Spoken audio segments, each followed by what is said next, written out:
everybody. This is just a chill late night talk with the people. So if you're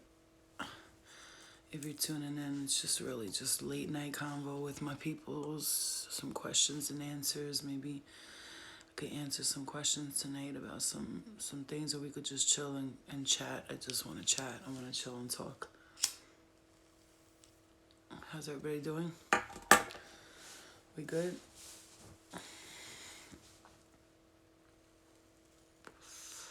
Hi everybody. It's just a late night chat. So if you're here for tarot or anything else, sorry to disappoint you, but I'm chilling right now. I'm in chill mode right now, and I just thought I'd jump on, do some late night talk and shit with some peoples here and see what's poppin' with everybody. Hi Philly. Philly's in the house. Lori. Hi guys. Esa loca. What's poppin', papi? How you doing? How's everybody doing tonight? Trinity. And whoever else, I'm just gonna let you guys know, don't ask me nothing about Bad Girls Club. At all. I don't even know what that is anymore. Because if you want to know the truth, it's like, I don't want to be a part of that, because it's an embarrassment how they act, how everybody's acting. It's like embarrassing for their souls. Like, I can't. Don't ask me no more, okay? I love you guys. I'm good, Sunflower Hippie. Hi, Mary. Mërtek se këto nuk dinë, nuk dinë që shkam jekon me ato njerëz. And nuk dinë se unë t'i rafi minjer. Like, they don't understand. Like, you know what I'm saying? So, no offense to anybody, but like, it's just a world where I keep saying this, and I said it a million times, we're in the shift right now, and if those people that just stay back, like they keep staying back and doing the same thing over and over again, like, I just said in Albanian, nuk din qish më kanë jek ato njerëzit. That means that, like, you don't know, like, you don't know what it was like for me, you know what I'm saying? And you guys don't know how much it took for me to get to this point right now. So I have to be steady in my mission and my purpose, because if you don't realize at a certain point in your life that you have to grow and you have to get to a better place, because guess what? There's people out there, they're watching you, and it doesn't matter what people think, but the point is there's people out there and they're watching you, and they're looking to see, like, oh, are they going to be like the same exact person or the same other person? And I'm not trying to be the same person I was years ago. Like, ato vajza që e bojnë ato, din si e bojnë krejt kurva, krejt I kanë jek krejt raqet, nuk kanë asni një par rache. Like, it's ridiculous to turn into some crazy shit. But remember, like, like I said in that video, like, I'm Albanian and like I have a family and we don't fuck around. Like, we don't play that internet bullshit. So that's why I can't be a part of it, because motherfuckers is gangster at this point. Like, we're too old, and that's it, period. For real, like, it's not even a joke. Like, motherfuckers better wake the fuck up and realize that today motherfuckers don't give a fuck. People will shoot you. Like, I'm not saying I would, but some people will. We got OG gangsters around here, you know what I'm saying? I don't know about everybody else, but anyway, so I got on here tonight to talk about some, like, stuff and see if anybody had something to talk about besides drama and besides crazy stuff, because I meditated earlier and I was like, that's it. Like, when you clear the energy, remember, that's like a toxic relationship coming back to haunt me. So I have to clear that energy, okay? Like, yeah, I mean, thank you, Sunflower. And, a lot of people have been DMing me, writing me messages saying, Flo, you're motivating me. Thank you. Keep doing what you're doing. Sometimes, like, you could think, like, am I doing it? And then people hit you up like that, and I get messages all day long from people saying this stuff. And I'm just, like, so happy. Yeah, I didn't vote because I didn't have the proper identification on me. So it was, like, a long-ass process. They wanted me to wait 2 hours. So I was like, you know what?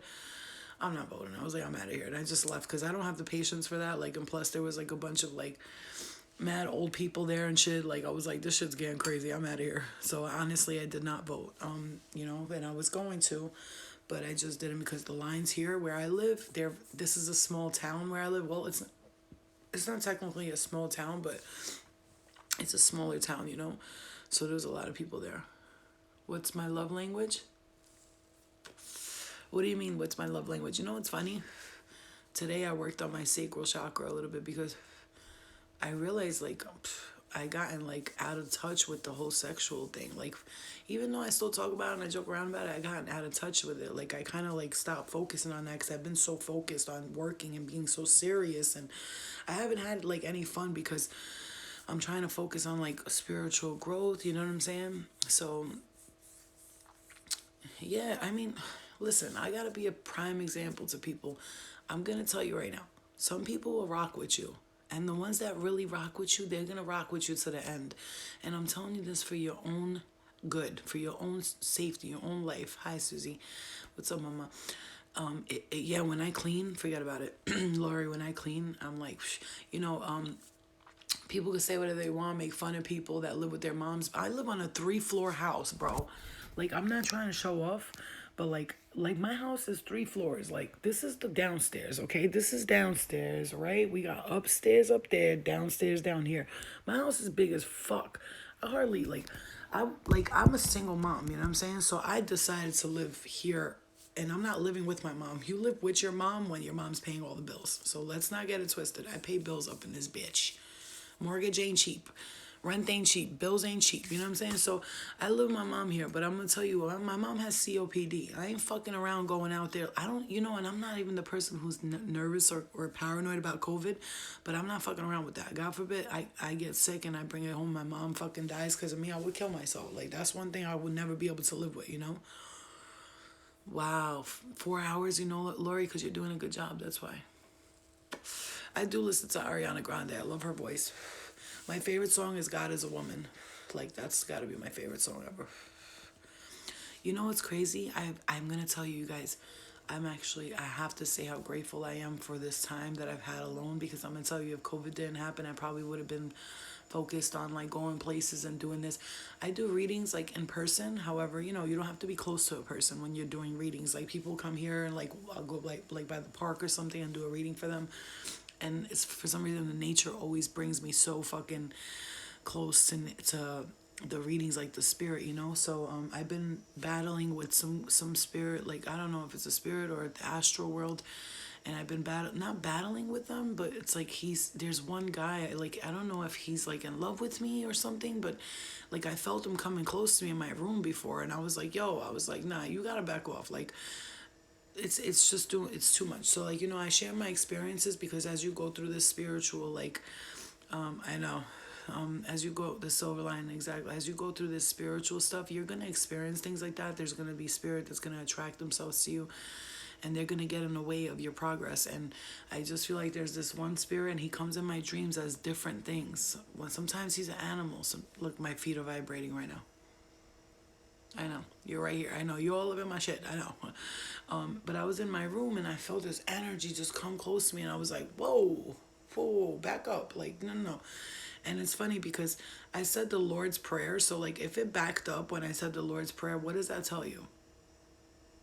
You're not like the nicest person in the world, are you? Like, because remember, they can manipulate you, and they could come to you in like different forms. And I'm getting itchy. See what I'm saying? All right. So, but I've been battling with that, you know, and I've been having strong ascension symptoms, like strong ascension symptoms. And I don't know if you guys know what that is. That's when you're going through an ascension, is like you get downloads. So my crown chakra here has been so tender because I'll get like sharp pains, and I won't know, I'll feel it, and I'm like, ooh, like, and I'm like, because that's an activation, like ascension, activation, downloads, you know, when you get downloads and activation and ascension. And you know, I saw somebody post something the other day, and I guess like mocking what I said about you're a divine feminine and you're just butt naked or whatever. And I saw them post that, and like the person didn't even know how to like pronounce the words properly, and I was like, anyway, whatever. People are crazy, I swear to God. So, what's up, Straight Jacket? Yo, I've been going through a flow. My body is feeling the ascension. Yeah, what are some of the symptoms you get? Because I get things like feet vibrating at night, hardcore. Like, I'll be in bed and my legs will shake. Like, they're shaking, shaking, shaking. Io kurva, ta shofish married to trego sai combinata to visa to thing, you know, but it's all living late because I gotta stay in a living late, bruh. Sai combinata darà finire, diavni. Die han gis me nicht voll sammelt, ja boy, oh ho ho, se dia corta shofi, motra tem ta corta chef. That's it. Tavrasan. Motra tem was gangster, bro. I can't sleep at night too. I can't sleep at night at all. So I get ascension symptoms like that. Like my feet will vibrate. And then you know how I know? I am a empath to the core. Like fullest intuitive empath you could ever meet, right? And when something comes close to me, a woman came in your dreams, what did she say? That's Albanian. I was just saying something simple to the Albanians in here real quick. It's not, and it's something like, you know, it's my family's in here, so I'm just talking to them on some other shit. Exactly. Have you been checked for lupus? I have a lot of those issues and I get checked for lupus, but you have opened my world. No, I've never been checked for none of that. I don't have none of that. It's essential. It's, trust me, it's spiritual stuff. It's not, I know my body, like I'm a Virgo, so like if something hurts, I immediately know what's going on with me. How do you calm yourself from saying shit you will regret later? Like, how do I control my anger and stay calm? Because shit, it could get under control. It could get out of control. She reached through the window to you, and then what else? Hold on, because I'm trying to read these comments. So the way I do it, the way I calm myself is I think about like the repercussions. Like I'm like, all right, if I do say this right now or do that right now, what's gonna happen? Like, look, I'm getting itchy talking, and I get itchy too. When there's a lot of spirit around me, I get itchy. My nose gets itchy. Right by touching my cheek, I jumped out of my sleep. Oh, she was just touching your cheek. That's really sweet. I like that actually. Oh, you're Virgo too? Yeah, well, ascension symptoms, and when you're like going through a spiritual awakening, things will happen. Weird shit. Like I'm telling you, you'll break out. Your hair might fall out a little bit, like because your body is getting, your body's starting to hit these vibrations that it's not used to. Like it's not used to. Yeah, because that's a symptom. Lori, actually, a lot of mediums were saying that when they first started doing mediumship, they would get itchy a lot, but the symptoms change. Like for me now, if I'm getting strong messages, my right ear will get so hot, it'll be burning. Like, and I've been very emotional lately. What's going on is Mercury is in retrograde, and oh, by the way, Mercury is in retrograde and Mars is in retrograde. Mercury is the planet of communication and Mars is the planet of chaos and conflict. So right now they're in reverse. So what's happening is conflicts and issues that you're dealing with from the past are coming back. And so you gotta understand if you're feeling very tired, you know what I'm saying? If you're feeling very tired, very sleepy, and you don't know why, it's because of that. Mercury, when Mercury is in retrograde, I'm ruled by Mercury, so it's even like tougher for us, right? Do I leave my haters on my page who don't like me or block them? I would block them. I get bad eye, her family do witchcraft. Block them. I block anyone who talks shit on my page. I don't care. If you don't like it, walk. Take a walk. If someone you loved hurt you really bad, what do you do to keep yourself from stressing too much? Because what I'm doing isn't good for me at all. So it started with like just prayers and positive affirmations, like getting them off of my energy, you know? Because I see shit, like I get feelings of things and it's hard to talk about when no one else understands. Yeah, I know. And listen, this is why I'm here. I want to create a platform that is fuck all the other shit that's going on. You know what I'm saying? I want to make it clear that if we work together, some people, even if, let's say, for the next 2-3 years, us 46 people that are here in the room sit here and we talk all the time, and then we spread that knowledge. I'm getting a strong pain right here on my left side. And we spread that knowledge to one person, another person. 40 times one is, 40 times, it's 80 people. If each person tells one person, that's 80 people. And then they tell another person, that's 140, right? But what I'm saying is, I don't do math, but what I'm saying is my right eye has been jumping a lot, and today I asked God for a sign and he sent me hella hummingbirds. Okay, so when your right eye jumps, That happens to me a lot when something that I'm thinking about is true. Like if I'm thinking about something that's important and I feel like it's important, my right eye will go poo, poo, poo, poo. It's like telling me, don't do it, don't do it. You know what I'm saying? Sometimes it could tell you that you're gonna get into an argument or there's gonna be an argument or some type of beef or whatever. I come to get away from drama. It's peaceful and calm here. That's what my point is. I want to create that for everybody because we don't have a place where we can actually tell each other stuff and nobody's gonna judge us. You know, some of the lives when we talk about private stuff. If no, like if I feel like it's too private for some people, I don't want to post it because of whatever. But this is the point of this. Like, we can't sit around here. I want to say like whoever's in here, it would be great if we all downloaded that app. It's like it's called Stereo, and the way it goes is like me and another person can talk, and then people can send a voice note. And so like me and another person will talk, you'll hear our voices talking, and then a voice note gets sent. Like each time somebody sends a voice note, they'll have a question and I can answer it, and it's like we listen to each other. We actually hear each other's voices. It's kind of cool. Oh yeah, freckle face. It is good to hear somebody talk about things that you're going through that you don't want to tell nobody else because they're gonna think you're crazy. When I was going through this, I was alone. Like I didn't know who I. Mind you, guys, I had situations. I had experience in my room that I'm gonna tell you. If anyone else would have had this experience, they would have had a heart attack. I saw my biggest fear play out in front of me. What was my biggest fear? I'll tell you. Yeah, download it, Lori, because I want us to go on that shit. My biggest fear, so I'm going to tell you guys my biggest fear, and then I guess you guys can share yours. So my biggest fear was, and I never talk about this, and it's not easy. My biggest fear was that my father was in hell because he died, you know, he didn't live the best life, you know, whatever. We all do shit, like they were gangsters, whatever. And my biggest fear was that my father was in hell. And this is not easy for me to talk about. This always gets me emotional. And so, oof. Okay, calm down. So that was my biggest fear, was my father being in hell. So for 3 days straight, I got tortured by some like, I don't know what they were, spirit, demon, whatever the fuck they were.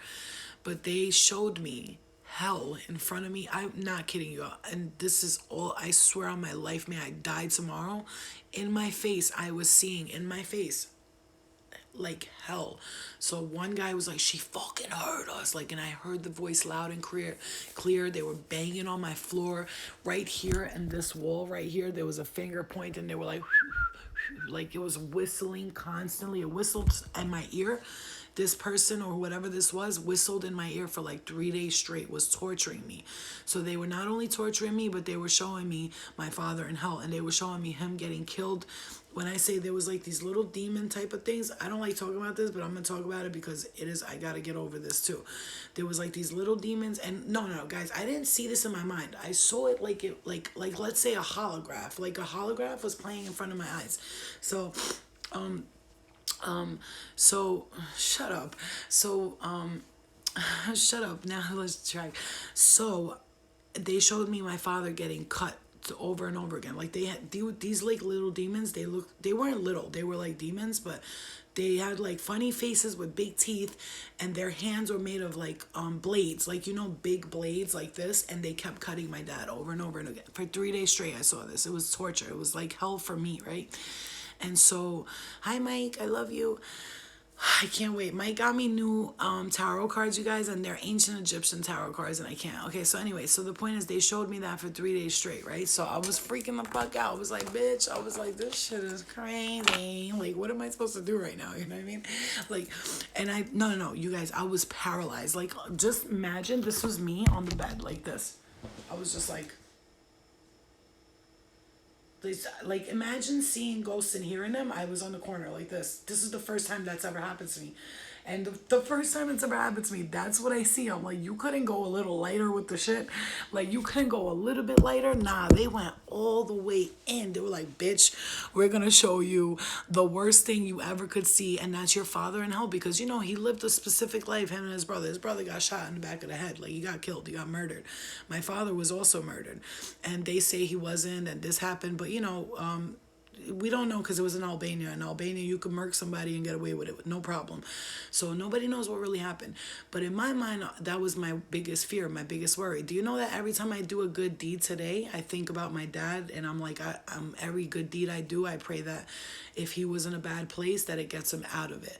Because when we go to the afterlife, we are in schools initially, we're learning in schools, and if we don't choose to go to the schools, then we're stuck in a residual energy. A residual energy meaning facing my fear. Straight Jacket Love, exactly what I was doing. I was facing my motherfucking fear the whole time. And you know what? For 3 days straight, you guys, you don't know what happened. I was downstairs. I was like, nobody else fucking hears that, because in my room I heard walking, talking. I have voice recorded, by the way. I voice recorded some of it, okay? There's actual voices, you can hear them. Remember Lori, remember when I showed the Angel Squad those voices in my room, and they were straight up talking, and she was like, what did he say? And the guy was like, nothing. Remember Lori, when I played that shit for you?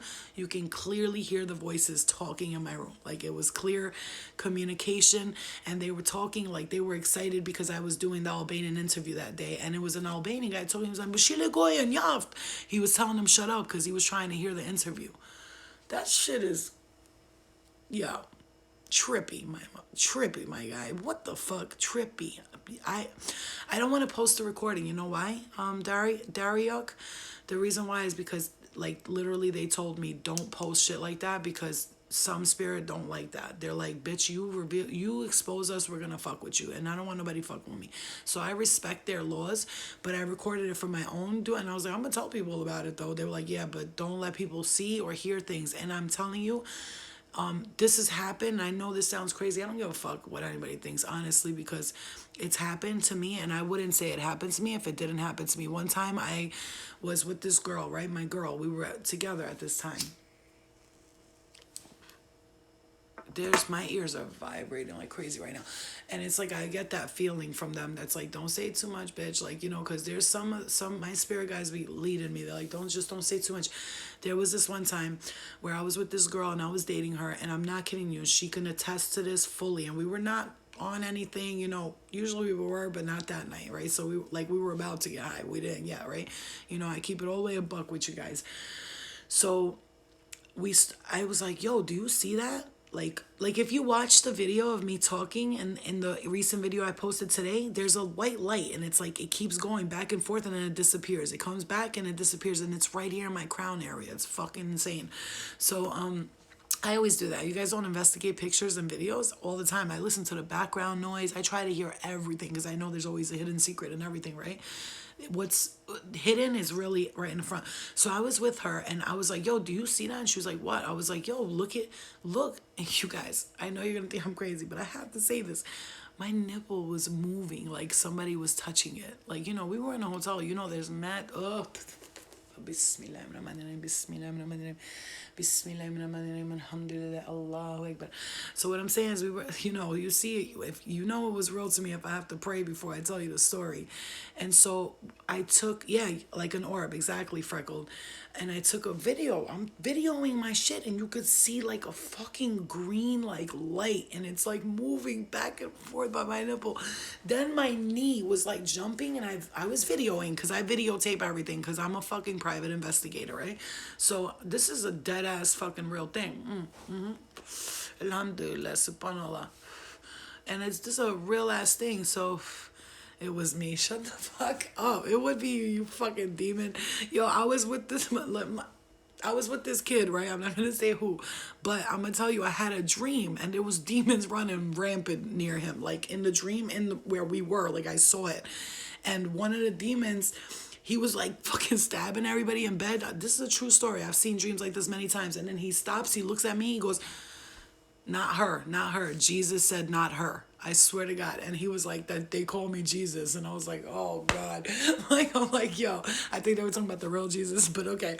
So when I was with the girl, we were in a hotel. Hotels carry so much spirit.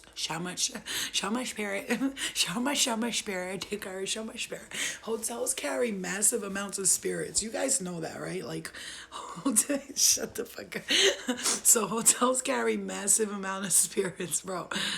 Yo, I swear to God, I took video of it. This is the point of the story. Because fucking Mr. Controversy keeps fucking my whole shit up. Yes, I remember everything. What are you, crazy? My memory is on fleeky. I never woke up in the morning and said, what the fuck did I do last night? Like, not remembering. I was more like, ooh, what the fuck did I do last night? Like, it was more like, whoops. But anyway, so... Shh. Shut up. So, I was with the girl, the point of the story, goddammit, let me get to it. I was with the girl, and we looked back at the video. Tell me why after we watched the video, bitch, 3 minutes later, I was like, I gotta see this again. The shit was deleted off my phone. So that happens, right? After that happens, the shit gets deleted off my phone. This is a true story. Now, this girl, she spoke like this. She was my girl. She was like, oh my God, hi, baby. Like that. Hi, Alyssa Lynn. Alyssa, you've been trying to holler at me for a minute, girl. How you doing? She's pretty little white thing. Okay, so anyway, you know, if I like pussy more, I'd probably holler at you, but I'm not like, I don't like eating coochie really too much. I'll let you eat me out, but I'm not doing it. I got to think about that, right? So, but yes, and then listen, so the video gets deleted, right? Hi, Ella. The video gets deleted. So after they deletes the shit, this girl talks like this. Like, she's like, oh my God. Like, she talks like real sweet and shit like that. Like, not even like 6 minutes later. Now, we had the lights on, but the TV was on, right? So it was dark and like, oh, I'm getting the chills telling the story. The lights were off and the TV was on. No joke. She gets up out of nowhere and she starts cursing me out. You fucking stupid bitch. Like, with a man voice. Man, like blah, like that, like a fucking screamo rock star, like a screamo motherfucker. And I'm like, yo, what the fuck is wrong with you? She's like, get the fuck off of me. Like, she went from like, oh my God, to like, get the fuck. I was like, oh, what the fuck? I was like, oh, I almost said her name. Oof, God, yes, thank you for saving me. Thank you. I was like, blah, blah, blah, blah, right? I was like, blah, blah, blah, what's wrong with you, right? And she was like, get the fuck off me. And then, yo, now mind you, I was way stronger than this bitch. Like, I remember one time I tossed a bitch in the car because she was talking to other guys and I got tight. And I was like, who the fuck you think you're talking to? Get in the fucking car, slut. No. But, you know, I got mad. But this night, I tried to grab her hand. This bitch was like the fucking Incredible Hulk in a skinny little girl version. And then she went for the door. She was like, I fucking hate you. Like, she was screaming, I hate you. She went from like, babe, to like kissing my titties and shit like that and grabbing them and sucking on them and shit, to fucking running out the door like a psychopath. She runs out the door. Watch now. And I'm like, yo, blah, blah, blah, blah. Where you going? Like, I don't want to say her name. I'm like, blah, blah, blah, blah, blah, blah, blah, blah. Yeah, I don't hear them all the time. This is when I was going through that, right? I'm like, blah, blah, blah, blah. Where you going? And she's like, I'm leaving. Fuck you. I hate you, bitch. Like, she just starts bugging out and she's still got man voice, right? But as soon as she gets closer to the car, man voice starts to turn back into her voice. And then she just blanked out, like snapped out. I was like, yo, what are you doing? I'm like, do you know what you just did? She was like, what are you talking about? She's like, get the fuck off of me. Yo, you know what? You're crazy with this spirit shit. Get off of me. And she started calling me crazy and shit. Like, I'm crazy. I'm seeing spirit. I'm hearing shit. Nah, bitch. You turned into a whole demon just now. Like, you were a demon and like, you were a demon. You fucking scratched my hand like you were psychotic. I fucking couldn't even control you. So she runs. As soon as she gets towards the car, it starts to whine off. So she relaxes, and I'm like, yo, let's go get a drink by the vending machine. Let's calm down. Everybody, let's calm down. Do I think she was possessed? Hell motherfucking yeah, the bitch was possessed. Nobody goes from, oh my God, to, oh my God, in 2 seconds. That doesn't happen unless she's having a real orgasm, okay? And then she might turn into a demon for a second, right? So listen. So I say to her, I says to the bitch, let's go get a drink at the vending machine, because she's calm now, right? She's calm, but she still don't know what happened. She still thinks I'm crazy, like I'm making the shit up. No, it's you. You're psycho. You with this spirit stuff. Stop bringing that shit over here. I was like, no, I didn't bring that. You did. But anyway, the point is we went to the vending machine. Balai, on my daughter's life. On my daughter's life. This is not fucking made up. I would not be here telling you shit that happened if it ain't true. I don't got the time and I don't got the energy, right? So something told me get up and talk about this shit too. You know what I'm saying? But I had to do the Lord's Prayer before I did the shit. I blessed the whole phone. I was like, humna, humna, humna, Jesus protect us. You know what I'm saying? Because bitch, this is real shit, right? So I grabbed the bitch. Gina, next time I see you liking Natalie's pictures, I'm gonna fuck you up. No, just kidding. I'm joking. Like her pictures, all. I like Natalie. She's cool. Anyway, the point that was funny because I saw Gina liking a picture. I was like, this bitch. You trying to play both fields, bitch? No. No, but I'm joking. That's a joke. So it was a joke, haha, hee hee, right? So I tell her, I says to the bitch, I'm like, let's go get a drink at the vending machine. We go to the vending machine. Now, mind you, I'm standing by the vending machine. She's next to me, and I'm like, yo, shut the car off, because the car was on. Whoo, I'm getting tickles in my stomach. I feel like I gotta take a shit when I tell this story. It's so serious. So this bitch shuts the car machine off and it starts like beeping and the windows start opening on their own. Guys, what electronic windows do you know that open and close on their own? So that happens. So I'm like, yo, just ignore it. Like I'm trying to calm her down because she's freaking out. She's like, yo, what the fuck? No, I'm going home. This is scary. Now I'm like, let's just get a drink. I'll get you a drink. Relax. Let's sit out here, breathe, let it all out. Because whatever was in her, I wanted to go. Right? So we're by the vending machine. I'm putting, no joke, I'm putting $1 in the vending machine. Now watch what's happening. I'm putting $2, $3 in the vending machine. And it was taking the money. And as soon as that was happening, you know what was happening to my ear? Somebody was like, laughing and like blowing in my ear. Like, yeah, bitch, I'm doing it. I'm doing it. Yeah. Whew. Lord, protect us. Lord, protect us from these demons. So, I'm putting the money. This isn't a real, true story, I swear. If the girl was not afraid of everybody knowing she's Albanian and she dated me, she would be here talking about it, but she's terrified of it. So she won't do that. Because she kept me a secret the whole time. But it's okay, whatever. Okay, you want to keep me a secret, bitch? Okay, that's why. Okay, so anyway, so the thing went in my ear, ha ha ha, like, yeah, I'm doing it, bitch, like laughing at us. So, like, you know, me being the gangster that I am, I thought it was funny. So I was like, yo, he's blowing in my ear. He's laughing. Like, I thought it was a little funny, you know what I'm saying? Like, this motherfucker is crazy. Like, he got balls, you know what I'm saying? This was like 4 years ago. This happened about 4 years ago. Tickle, the tickle dick, ladies. Stop stressing over tickle dick, right? So fucking, I'm by the vending machine, and I swear to you, something blew in my ear, and it was taking my money, and it was laughing at me. I don't care if anybody thinks I'm crazy. I experienced these types of things a lot in my life, from the age of 16 to the age of 17 and a half, turning 18, when I was still a virgin, because I was a virgin till I was 19 and a half. I remember because I was like, it's half a year. Oh my God, I'm losing my virginity. Oh my God. And like, we had sex. I don't even think we had sex. I think he just humped me or something. I don't know what happened. But, you know, he was Albanian, I was Albanian. We were all like, oh my God, I'm gonna lose my virginity. And like, we didn't know what we were doing. And it was cute because like my mom was dating his dad. And then he was a cutie. So I met him and I was like, oh, okay. Mom, dad, daughter, son. You know what I'm saying? So it was like too much information. So anyway, so that happened, right? And fucking big dick energy. So what was I saying? Oh, so I experienced it. So from the age of 17 to the age of 18 and a half, before I turned 19, I remember I was hanging out with my friend, and I would never sleep over nobody's house for this reason. This is why I never slept over nobody's house up until the age I was like 22, 23. Then I was like comfortable with it, because I would sleep at night and something would have sex with me, and I would get up in the middle of the night and either play with myself or just be making like sex noises. And I was still a virgin, because you know they say they go after innocence, because when you like you're not innocent no more, it's kind of like whatever, she's not innocent. Like maybe they don't want to fucking a whore, you know what I'm saying? But I wasn't a whore, but I'm saying, you know what I mean? To them, if you lose your virginity, you're useless, right? So from the, hi Rennie. So from the age of 17 to 18 and a half, I would be held down in my bed a lot while I was sleeping. You know, they say sleep paralysis. I would be held down a lot. Like literally, like I would be like, yo, what the fuck is going on? So I didn't know what was going on. And then my friend, I slept over at my friend's house one time and never again. She goes to me. She wakes me up and she's like, Flo, what are you doing? I was like, what? She was like, yo, you were fucking playing with yourself and you were making noises like somebody was on top of you having sex with you and you were like kissing them and shit. And I said to her, yo, I think no cap, because no cap wasn't out at that time, but right now, no cap, I think somebody was on top of me fucking me. Like, ooh, activation of the crown chakra. I'm talking about it. See, I'm getting comfortable. Cool, great.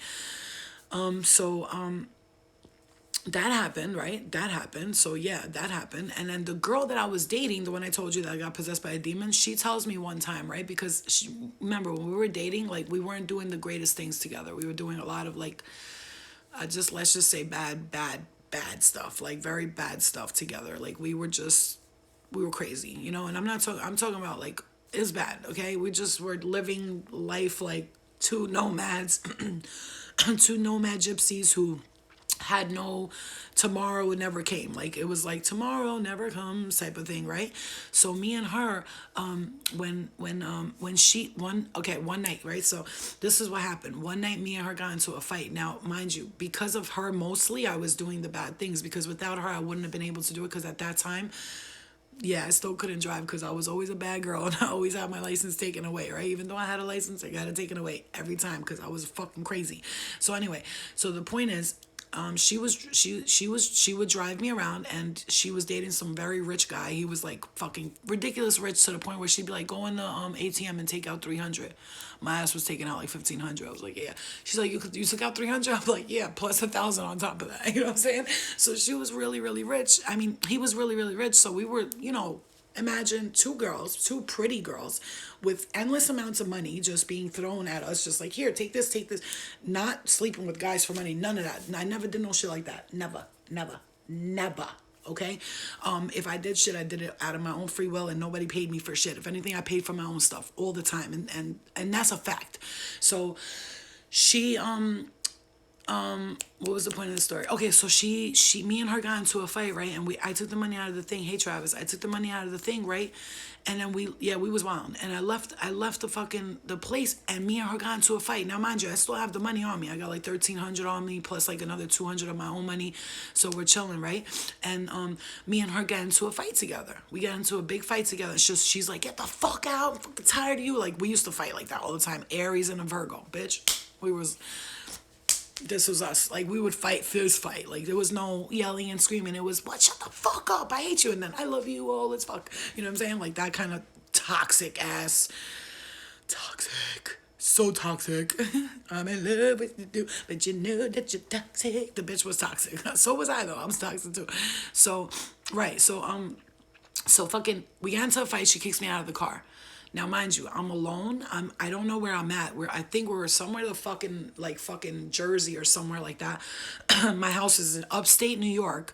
I don't drive, so like, thank God I had the money on me, because I'm like, I could take a cab to go home. But what is a bad girl gonna do? They're gonna pay the money to go home, or are they gonna take that money and be like, yo, let's get it home, bitch. I got money. We chilling, we partying. I went to the casino, right? Had fun.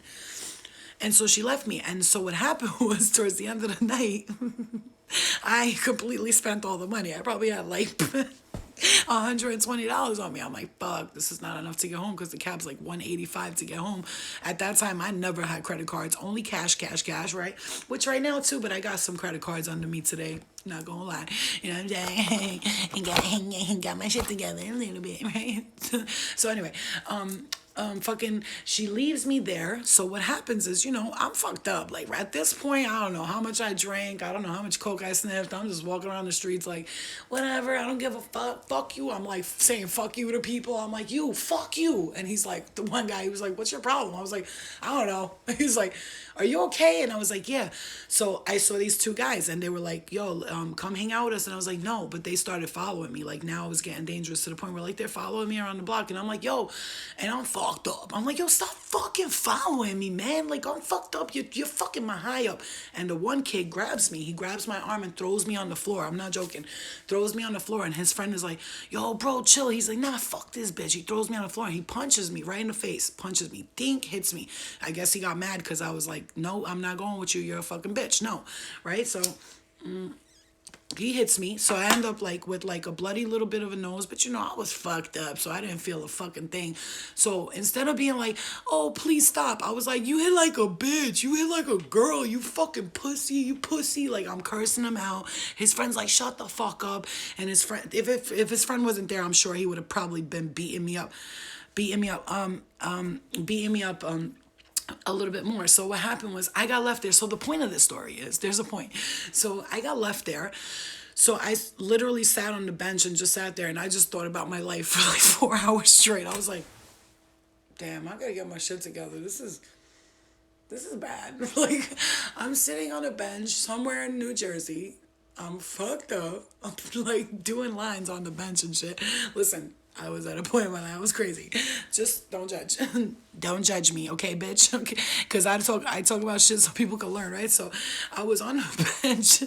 Fucked up. I had the Hennessy in my pocket and I was drinking the Hennessy like this. And I'm bleeding out my nose. Probably dry blood down my nose. Not giving a fuck, you know? But I was mad because she left me there. She's calling me, texting me, where are you? I'll pick you up. Oh my God, I'm worried about you. Blah, blah, blah. And I'm still ignoring her. Now, here's the thing. Here's the thing. Now this bitch leaves me there. Now the next morning, so what I did was I got in a cab, and you know the Dominicans, hey, mira mami, que no, no, where you going? Ven aquí, está loca, puta mama, you know. He's like, mama huevo, where you going, mommy? I take you. How much you got on you? I was like, I got 120 on me. He's like, okay, mommy, let's go. I take you. Where you going? No, stay in New York. Oh, this far, but it's okay. I take you, mommy. What happened to your nose? Oh, mommy, you can't be doing that. That's bad. Like he was like preaching to me the whole time, and I'm in the cab like, yo, just get me home so I can fucking sleep this fucking headache off, this fucking broken nose, like, this coke can go down, this alcohol can stop fucking with me right now. It was like so much crazy, you know what I'm saying? So much crazy. This is like 5 years ago, 5, 6 years ago, I think, when I was wilding. Like I was wilding. You guys don't know, I was wilding. And the funny thing is that I never got caught by the cops until I started not fucking doing drugs and being a good girl. How I got caught the one time in band camp, being a good girl for like a year straight, and then I was driving my friend because she was sick, so I drove her fucking car, and I get arrested in fucking Pittsburgh, Pennsylvania, out of all places. Catch a case out there, fucking they lock me up, they take my fingerprints, they're like, oh, you got 4 warrants for your arrest. I was like, 4? Oh, I thought I only had 2. I'm so sorry. He was like, we're gonna have to call the other. Yo, tell me why they came from motherfucking Yonkers to pick me up in Pittsburgh. That is an 8-hour drive, bitch. And the guy from Yonkers that came to pick me up was the same motherfucking cop that arrested me in Yonkers. He was like, we've been looking for you. How the fuck did you end up in Pittsburgh, Pennsylvania? I'm like, listen, I had a long weekend. Can I smoke cigarettes in the back on the way to jail because I'm about to get really locked up, like for real.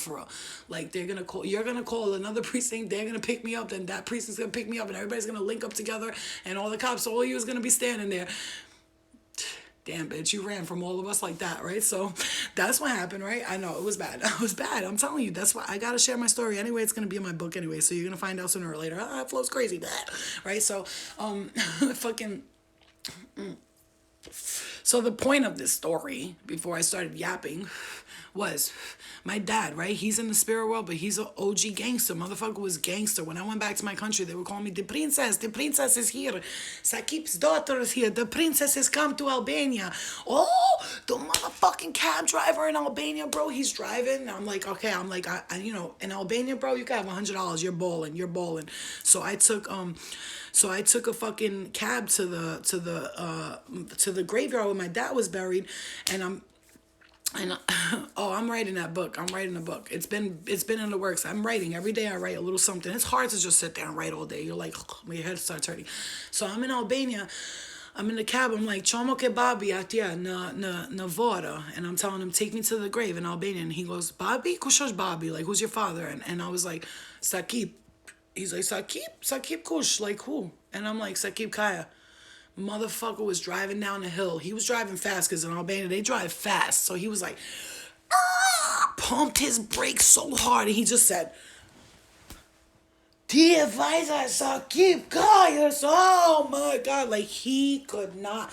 That means you're Sakib Kaya's daughter? What? He was like, Princesa, kurkear na Shqipëri, na Albania kurkear, oh princesa. He was calling me a princess and shit. And I'm like, what the fuck is going on? He's like, your father, he used to rent the whole town hall and get everybody bread and money and food and the parties and the drums and the people. He was the best person in the whole world. I can't believe you are here going to see your father. He was so happy that I was my father's daughter that this motherfucker, when we went to the grave, he got out of the car because in Albania, the graves, the leaves are grown like really high and nobody takes care of it unless you pay someone.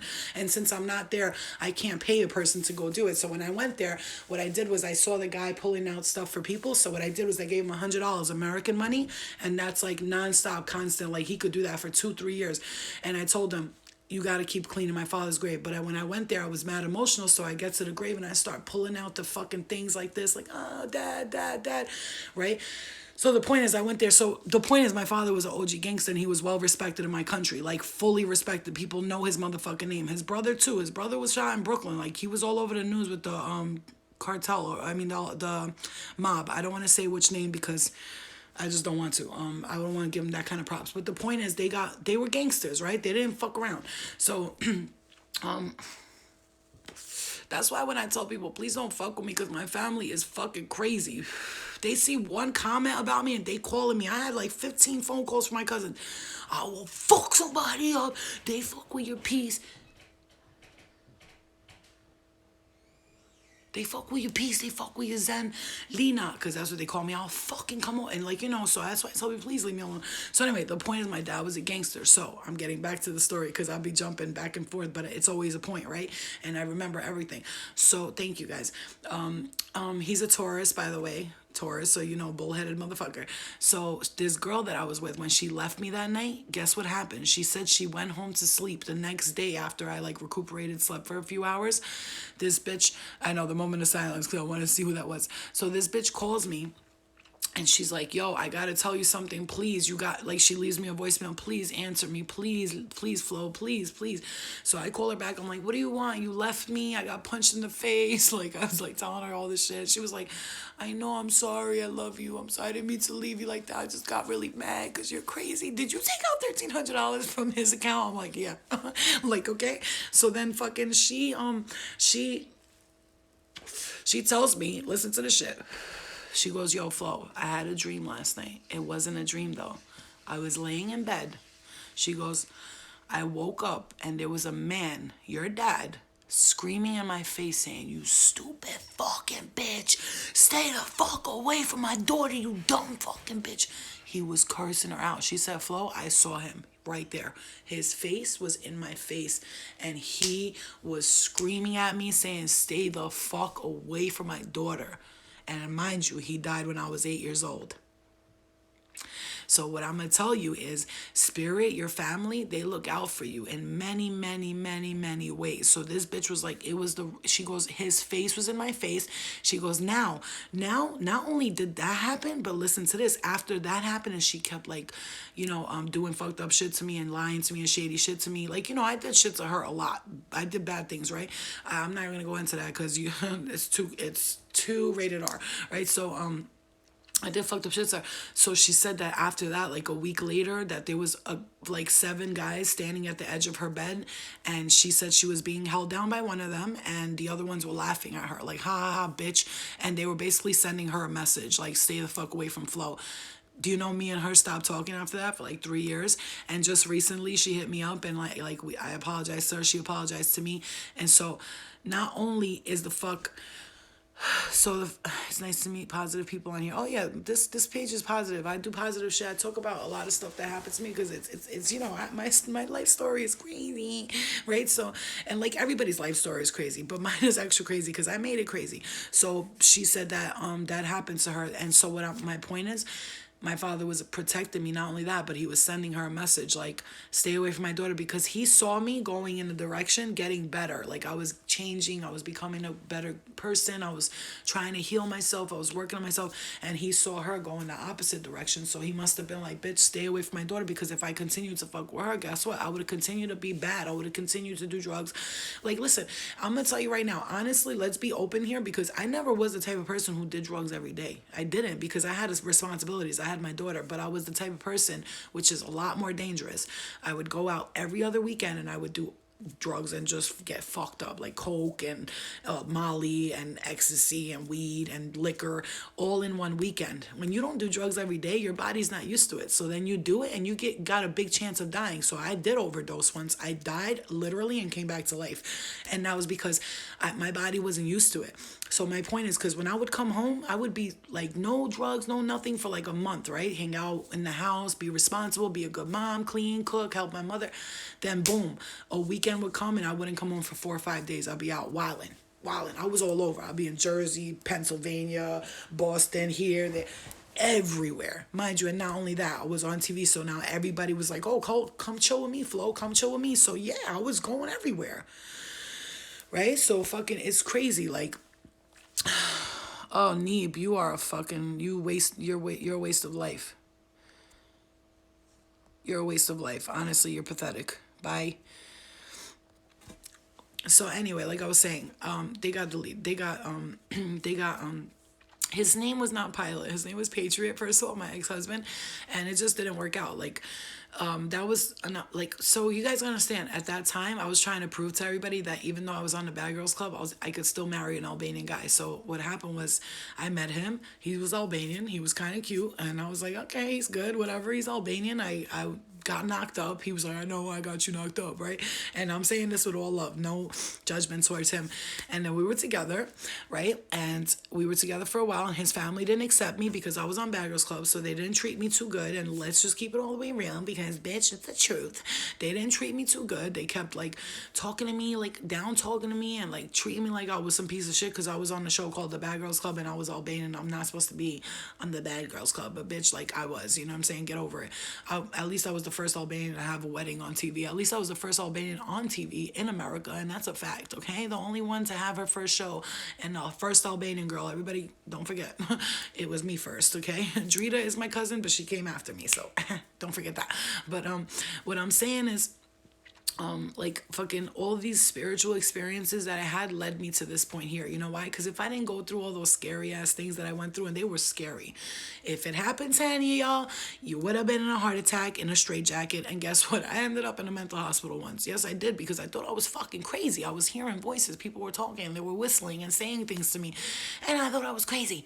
And then I went to the mental hospital, right? And I stood there for like 8 days, right? I stood, guys, don't judge me. I'm being like openly candid with you because I want you guys to understand. I don't give a fuck. My story is my story, and not my story crazy. That's why it's gonna make for a good book or a good documentary one day, right?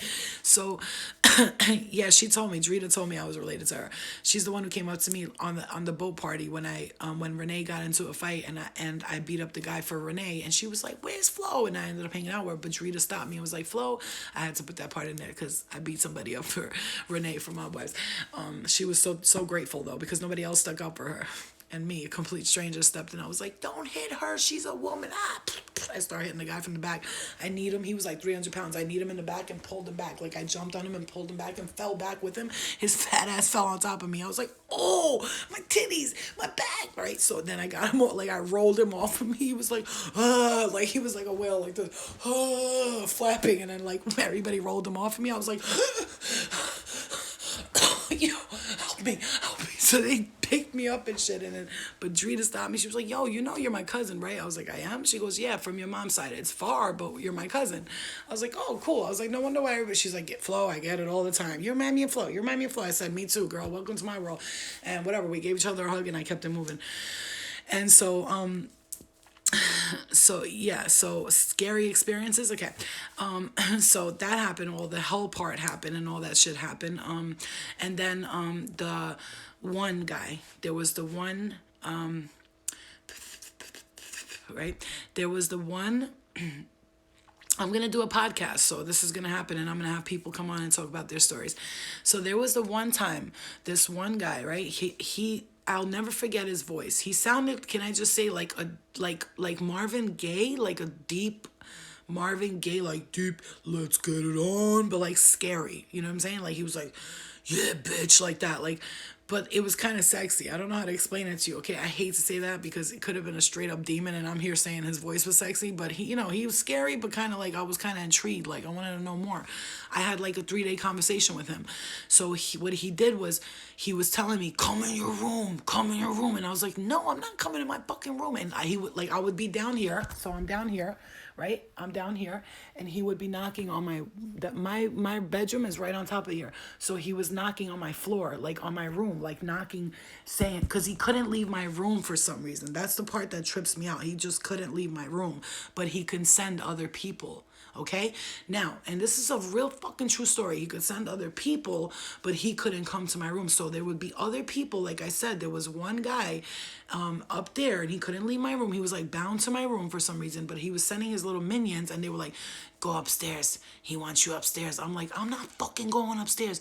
And they were like, if you don't go upstairs, we're gonna do this to your mom. We're gonna do like they would threaten me in every way possible. And so like I got worried because, you know, my daughter's in the house, so I was like, okay, you know, but you know, it's all good. Like I'm not afraid. Don't fear. Don't get scared, because you get scared, it's a whole nother story. I feel like this was an awakening, an eye-opening experience for me to teach me not to fuck around and not to do stupid shit. You know what I'm saying? So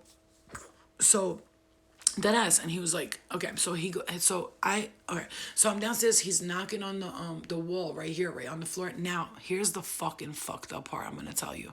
I have never told anybody this story. It's really creepy, but I'm gonna tell you. Are you guys ready? This shit is fucking crazy shit right here. Okay, so woo, guys, just talking about this right now, oh my god, it's bringing back memories right now. Love and light surrounding me, thank you. I'm going to tell them the story so they understand. If their stories are like that, they can speak about it too. They don't have to be afraid. So I'm getting hot talking about this. Whew, I'm very getting hot.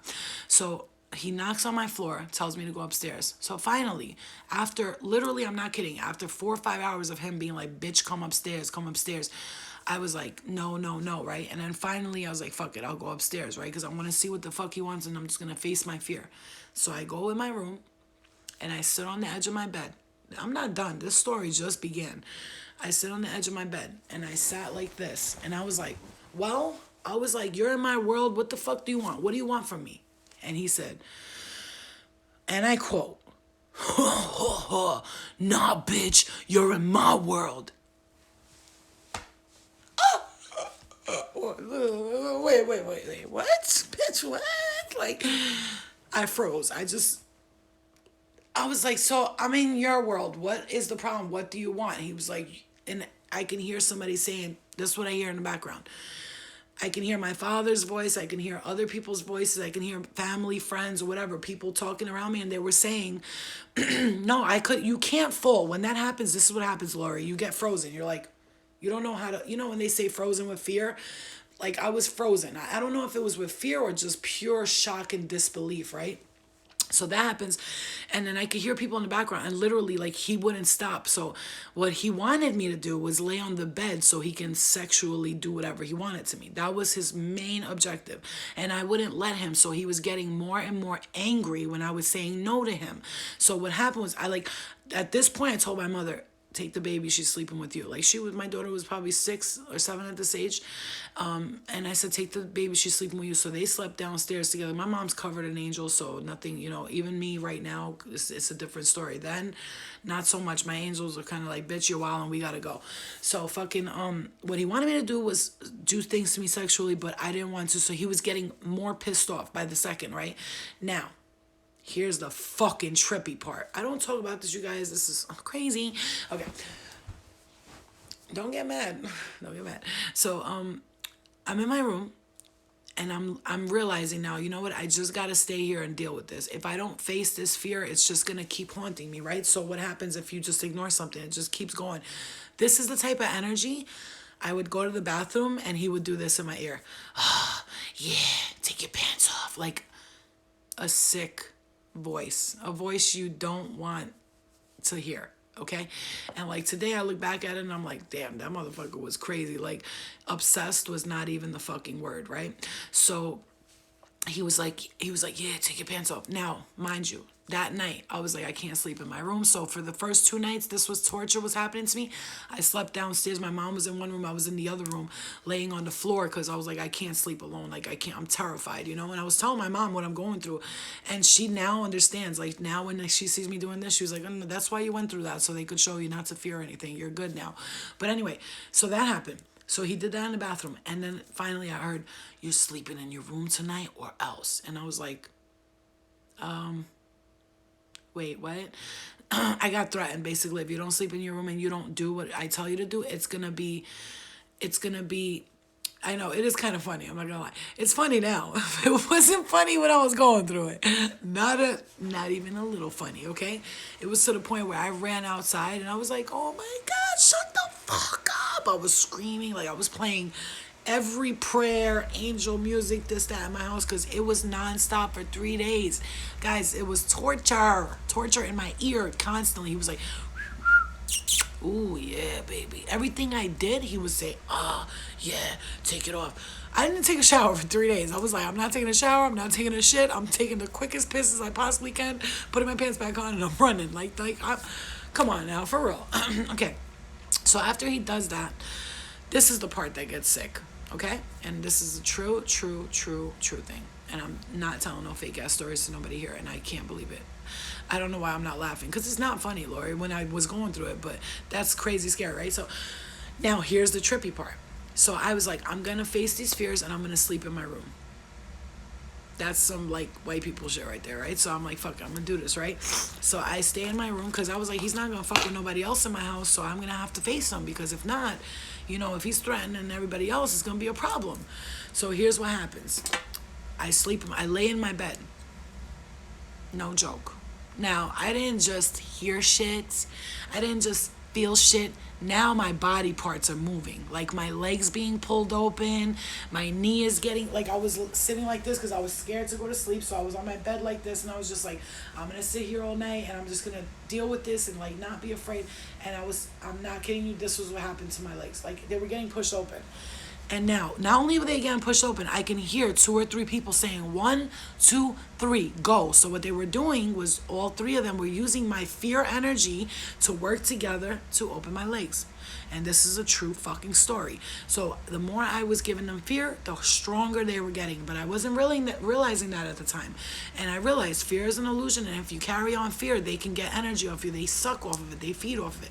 Today, I will not give fear at all. Like when that happened in my room earlier, instead of showing fear, I stood up right away and I was like, no, you're not going to, nope, not today. Not today, Satan. You know what I'm saying? And I like prayed and I said the Lord's Prayer and all that. So now they did that to my legs. So now, okay, I'm going on 3 days, you guys, no sleep, okay? No sleep because I'm working off fear. And now everybody in my house is thinking, oh, it's because she's bipolar, she's losing her fucking mind.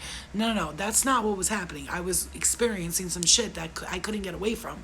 So, and I was like, I either go through this and go through this fear and see why it's happening to me because everything's happening for you, not to you. Remember that. God is not punishing you, right? And so I'm on the bed. Listen, now my dad was with me through this whole thing. You know what he did? At the point when I was down here on my daughter's life. You see I'm down here, right? You know what he did? You see this window right here? Like let's imagine this window's open, right? Right? He was, while I was sitting, okay, I want to make sure you guys get a clear visual of this. So I was sitting here, scared to death, right? I was sitting here like this when this was happening the first day, scared to death like this, just not even talking, just staring at the TV and trying to ignore as much shit as I can. All around me, mad shit was happening, all around me. Mind you, my stepfather was sleeping right there. My mom was sitting there. They don't know I'm sitting here in terrified fear. I'm trying to act normal, but all around me, this shit's happening. And my daughter's right next to my stepfather, so. But as I'm terrified, as they're watching TV normally, I'm seeing what I'm seeing. They're watching TV here. Look, I'm going to show you. They're watching TV here normally. Right there. The TV's right there. They're watching TV normally. What I'm seeing on the TV screen is a reflection of different types of... I can explain to you, one of them had really long arms, like, at the carnival, like a clown, right? So I'm seeing a reflection. I'm getting the chills saying this. So imagine looking at the TV from that corner and I'm watching the TV and I'm looking out here at the window. My dad's face was here and he was basically telling me it's okay. It's going to be okay. Basically this is a test. You're going through something. But I didn't know that at the time. Now that I look back at it, I'm like, oh, because he was with me the whole time going, it's okay, Bobby. It's okay. Making Albanian Bobby face, like a father face. Now I'm sitting, bitch... I'm sitting there and in the reflection, I've never talked about this and just recuperating on this, recovering this story back. I'm like, whoa, okay, this was fucking crazy. But I'm going to write a book and this is why I need to so people can understand. You go through this for a reason. It's like a spiritual test, to show you, to teach you. I don't know what it was for, but I know it was for a reason, right? It taught me a lesson. First of all, not to have fears about a specific thing because demons and spirits, they play on your fears. So if you're afraid of a specific thing, they'll use it against you, okay? I learned that, okay? So now I have no fears. So there's no fears that that could be played out on me. I have zero tolerance for fear because I don't believe in it anymore. So once I did that, that never happens to me ever again and never will. And if anything approaches me and I feel uncomfortable, I immediately say back up, right? You got to take control, man. Stop being afraid. So anyway, so I'm looking at this TV here, and there's like a clown, like, mind you, I'm seeing a reflection of them, and they're sitting next to my mother. Here, here, here, and here. And in the TV, it was a reflection, but I can see them clearly. They were eating pizza, my mom, my stepfather, my daughter. And there was a man here, and he was just like, just sitting there like with a face like I'm here, bitch, what, right? So I fucking hate when I see comments like that, man. Ugh. Fucking anyway, so fucking I don't give a fuck about these people, man. I blocked them. I'm sorry. I don't give a fuck about nobody no more. Honestly, I'm here with the peoples. You want to fucking rock with me? Rock with me. If you don't, go fuck out of here. So no, it wasn't the green, and the green ghosting was Archangel Raphael giving me the healing thing. Like he was pointing it to my forehead here. So after that, I started like getting into the healing things. So anyway. There's so much, you guys. I have days of this. I could go on for days with this. But the point is, I'm watching the reflection. There's a guy sitting here. There's a girl sitting here. And my mom's sitting here like normal watch TV. Tell me why these motherfuckers were going over her and taking the pizza. And they were eating it and watching it. Like, what are we watching? Like, having a whole fucking conversation. I'm sitting on the fucking couch right there staring at them. And they're laughing like she sees us. This is hilarious. They thought it was so funny and how scared I was. Like, they literally could not stop laughing. They were like, ha, stupid bitch. Like, they were making fun of me. They were basically shitting on me my whole life, right? They made me feel insecure, scared, terrified. They were all playing with each other to get against me. And it was teaching me something. But here's the fucking part. Mind you, they were going over my mom's arm and eating the pizza, and I'm watching everything happen. I couldn't see them here, but I saw everything there. Now imagine seeing a long hand, creepy clown looking thing with, like, you know those colors, the long hands, and he was like swinging his hands to grab the pizza from one side of the room to the other. Imagine seeing that, okay? Yeah, imagine seeing that shit. And I was seeing it. It wasn't like I was hallucinating. And and upstairs, as I'm seeing this, upstairs in my room, there is banging. Get the fuck up here. I keep hearing that. Now, let's get back to me sleeping in my room, okay? Because this is a lot happened, and I don't remember exactly in a sequence. Actually, I actually do, but it's like very long. I could be here for like days talking about this. It was a long, a lot happened. So now, this is the first time I'm ever talking about it too. So now, but talking about it releases that fear, so it's good. So now, I go upstairs in my room, right? I go upstairs in my room. If it ever happens to me, I don't know what I do. I said the same thing. You just get frozen with fear. You'll get over it. Just let it pass, and then you got to learn to just let it pass. You know what I'm saying? Now, I go up in my room because he's like insisting. This man is insisting. He's obsessed. But I can hear my father, this fucking guy, man, he won't fucking leave. Like, they were trying, the good spirits, my family, were trying very hard to get rid of the spirit, but it just was not working. No matter what they did. And I can hear my dad talking to some, like, black girl, and she sounded like she was, like, you know, she was, like, the type of person who went to church and shit when she was alive. And I'll tell you about this after. Remind me about the black girl with the church and my dad, because this is important. So we're going on the third night, right? This is the final night, the final countdown, right? But the next day it still went on. But that night, this is the fucked up part. I basically... was up 3 days, and I'm fucking dead tired. What's up, Choco? You just walked in onto some spiritual ghost stories that happened to me. I'm telling everybody. That's right, resilience, they are. So listen, this is the fucked up part, and I'm gonna tell you, and it's gonna be a little creepy, and you guys bear with me. So here's where I got the notion that demons are just aliens, but we don't know what they look like. So to us, they look like demons, but they're just aliens from another space and time, right? Now, I'm like, this alien, I'm going to call him an alien. This alien kept telling me to go in the room. So I went in the room because he sounded like fucking Darth Vader. That's how he sounded. So I laid in the bed because I was so tired and I couldn't take it no more. So finally I was like, fuck it. Just do what you got to do to me. Just leave me the fuck alone after this. So I lay in the bed. I'm like this in my bed, laying down. Yo, my guy, listen to this. So I'm trying to keep my head in the pillow, you know, like you're scared. So I have my head in the pillow like this. And I look to my left, and right here on my side was my father's face, and he was looking at me going, it's okay, like, I'm gonna be right here, don't be afraid, it's okay. And I'm looking at him and I'm crying, and he's like got a tearful looking face. Mind you, my father died when I was 8, and I'm seeing my dad, and he's guiding me through it like it's okay. Then I do this. He goes, don't be afraid, don't be afraid. And I turn this way. Motherfucker, tell me why. A motherfucking white face. Like, you know what Slender Man looks like? I could just explain it to you like that. You know what Slender Man looks like? His face is really long and white. And his body is like really. Ooh, I'm getting creeped out talking about this. But I'm not scared about it. It's just crazy, like recapping this. Okay, so I'm looking at my dad's face. He's right there, and I'm staring at him. And you know what Slender Man looks like? So this guy's face, mind you, I do a little turn like this. There's a white, long face.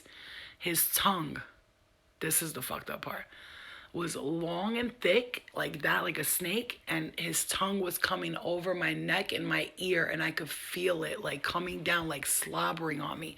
He was like, bro, he was slobbering on my neck, and he was on top of me, and he was holding me down, and I can feel the pressure of being held down, and I couldn't move. So I'm stuck there. And listen, I'm just gonna say, this is gonna sound crazy, but my butthole was killing me. Like he was taking my butthole the whole night, and like, you know, I don't like it in the butt. So you know what I'm saying? That's another fear of mine. Oh no, getting it in the butt, like out of nowhere.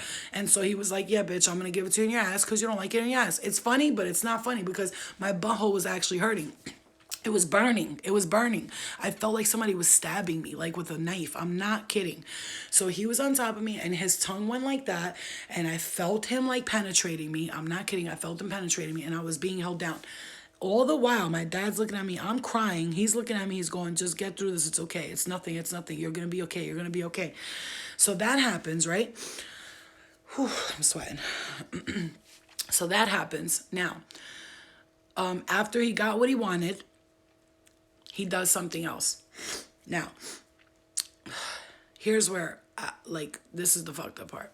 So that happens, and then he sends in a bunch of guys with hoods on with no faces. There was one particular one who was running the show, and the other ones were standing there in line waiting to fuck me. I'm just gonna say they were all like, yeah, we're gonna fucking gangbang this bitch. Like, they were like, you know, on some straight up evil looking shit, right? So this is the part where I didn't like, because I was like, oh my god, no, no, no.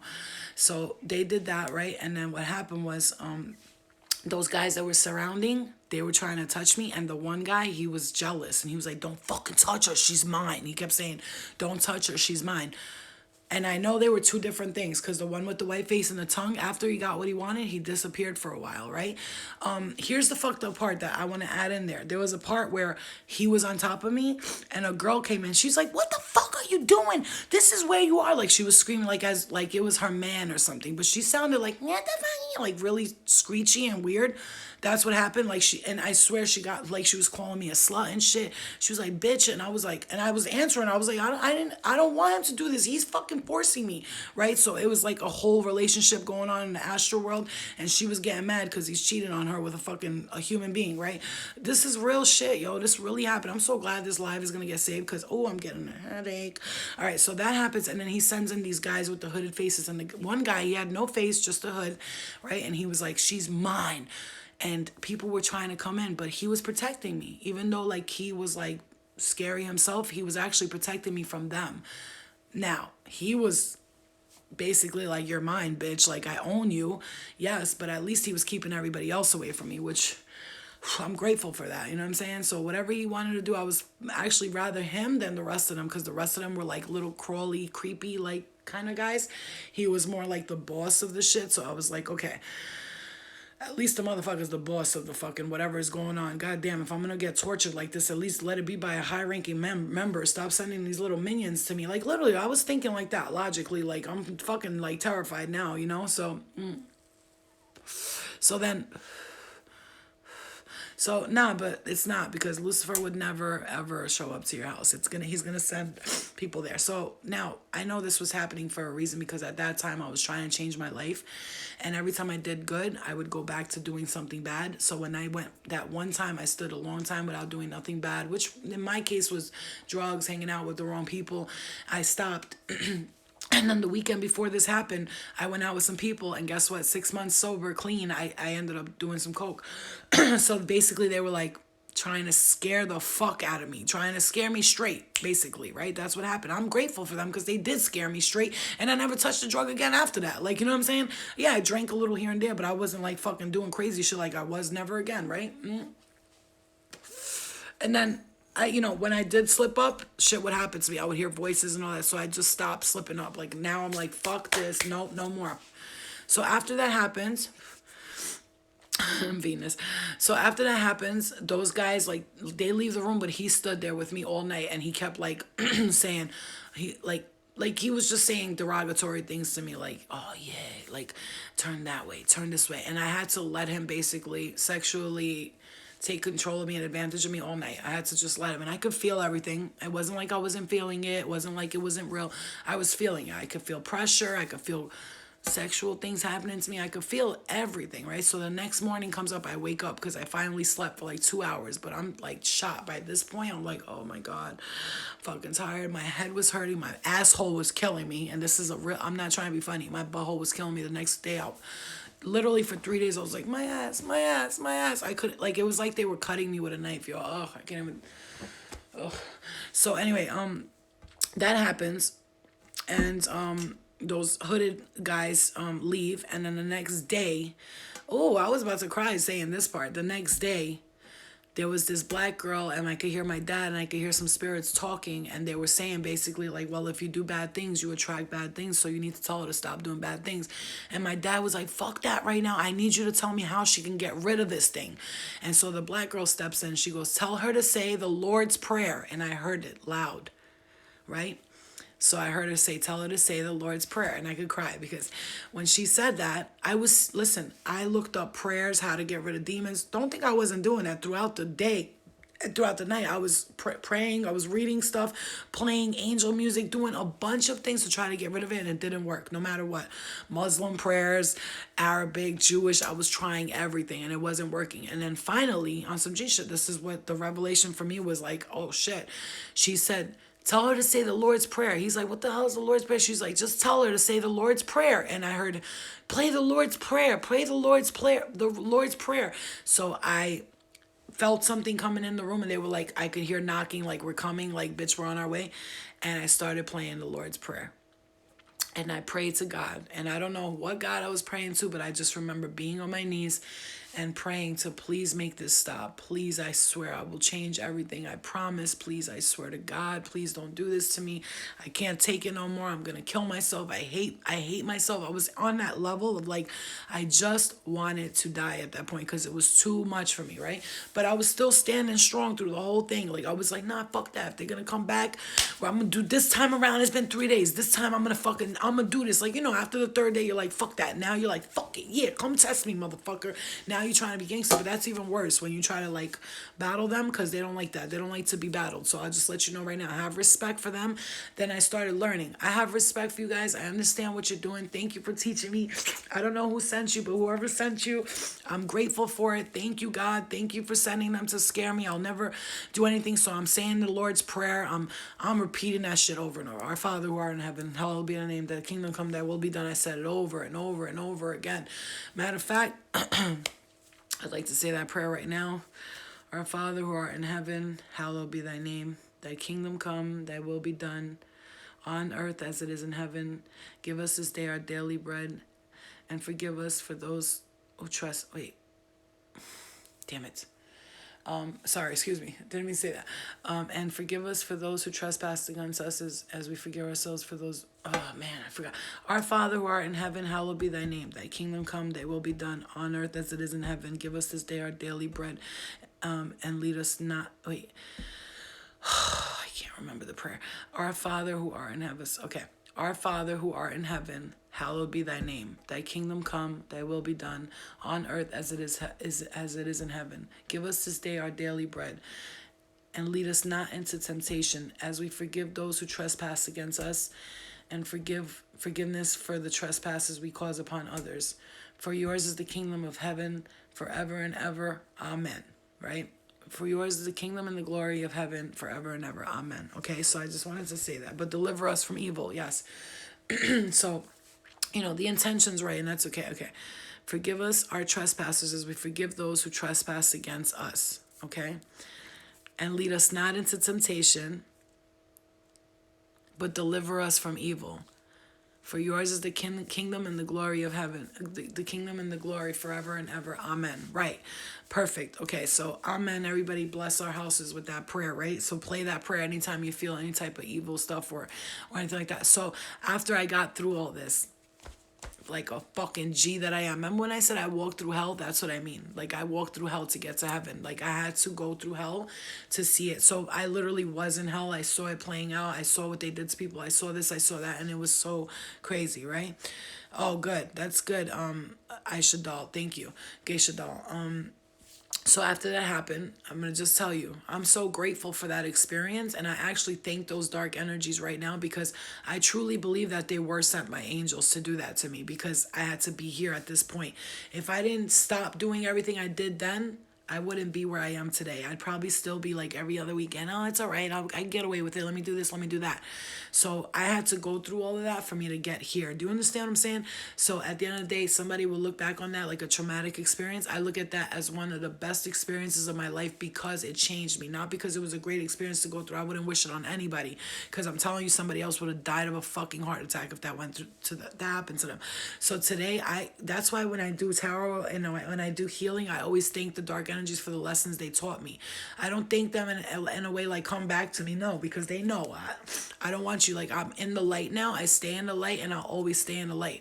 So after that, I thank the angels and the guides and even my family. I feel like they just were like, she needs to be scared like this or this girl will never stop doing that stuff because she thinks it's not bad. Like I never thought it was bad to do what I was doing. I just thought it was, I'll get over it one day. But yeah, getting over it, I ended up dying from it. I died like maybe 2 months before that experience. I overdosed. I was like doing Adderall. I think like I did like 30 Adderall in one night.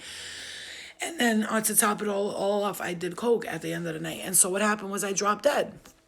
Literally dropped dead. So like 3 people were there. They were pouring ice on my face, smacking me. When I woke up, I had bruises all over my face because they were hitting me so hard to wake me back up. I was dead, completely dead. And people say, did you cross over? Did you see nothing? No. But 2 months later, I saw everything right there in my face. So I guess that was a wake-up call from the spirit in the universe that's saying, if you don't stop, you're gonna die. And if you die like this, you're not gonna be in a good place. So I changed my life from that day.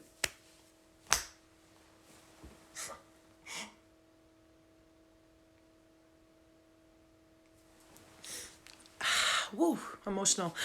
Because I'm happy because I changed my life from that day, but I pray because a lot of people are not changing their lives and they're out there still doing the same thing. And I pray for those people because it's so rough because I love you guys too. Yo, I'm here today, you guys. I could have been dead like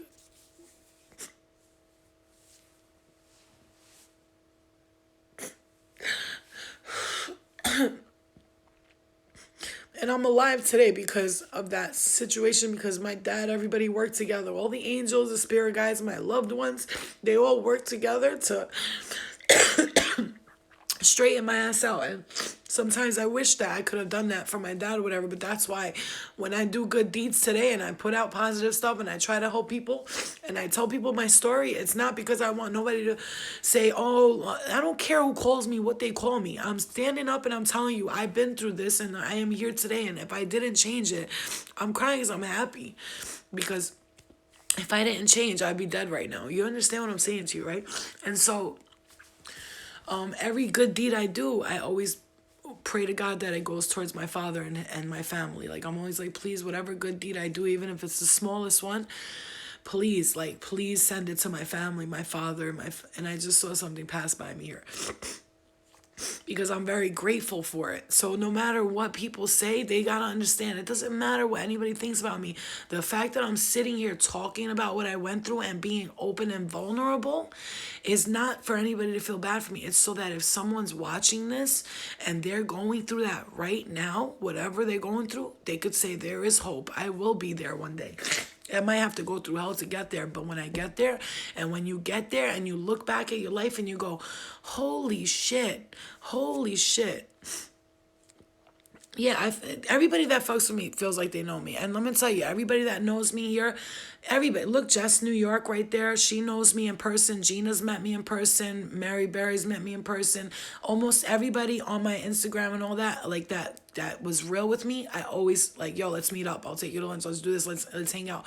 Cause I'm not everybody else. I don't consider nobody my fans. If people are pulling for me and they're on my team, they're my friends. Like they're my friends. They're my friends that I don't see every day, but they're still, I consider them my friends.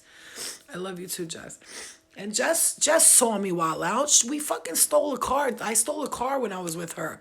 Like I stole a car when I was with her trying to get drugs. Like I was waiting.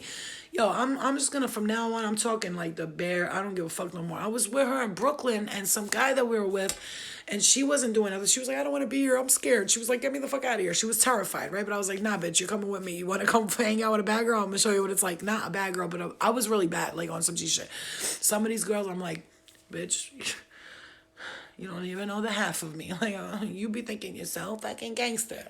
Everybody's a gangster till a gangster walks in the room. You know what I'm saying? So she's sitting in the back seat, like terrified, like, please, I want to go home. I don't want to be here.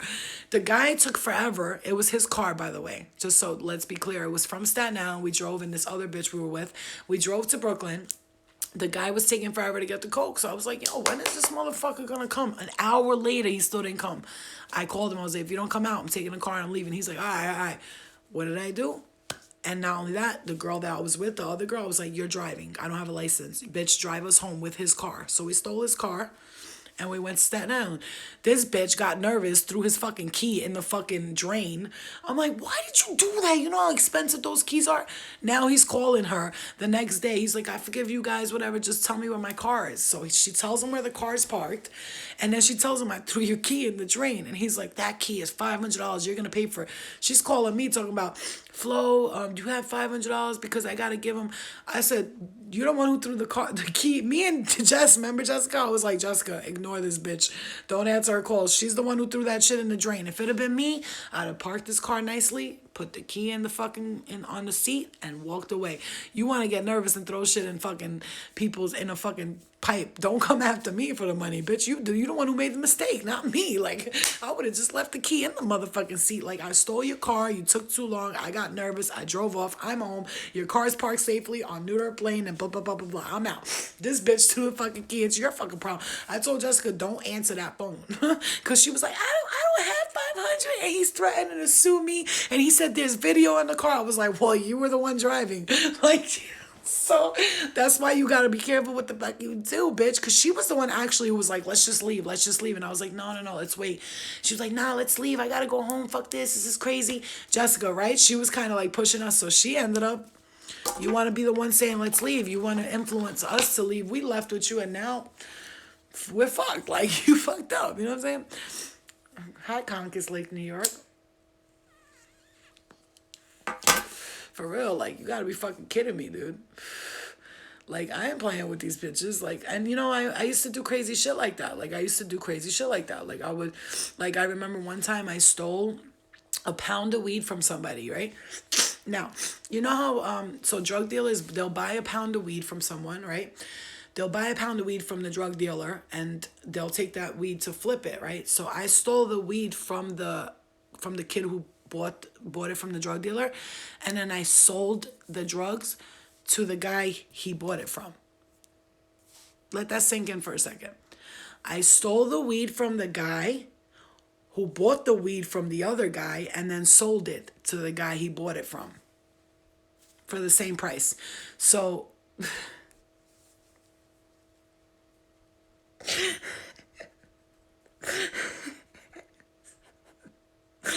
I was wild and I was crazy. And I don't even know why I did shit like that. It was just like, fuck it, I'm just going to do it because I could get away with it. That's what I did.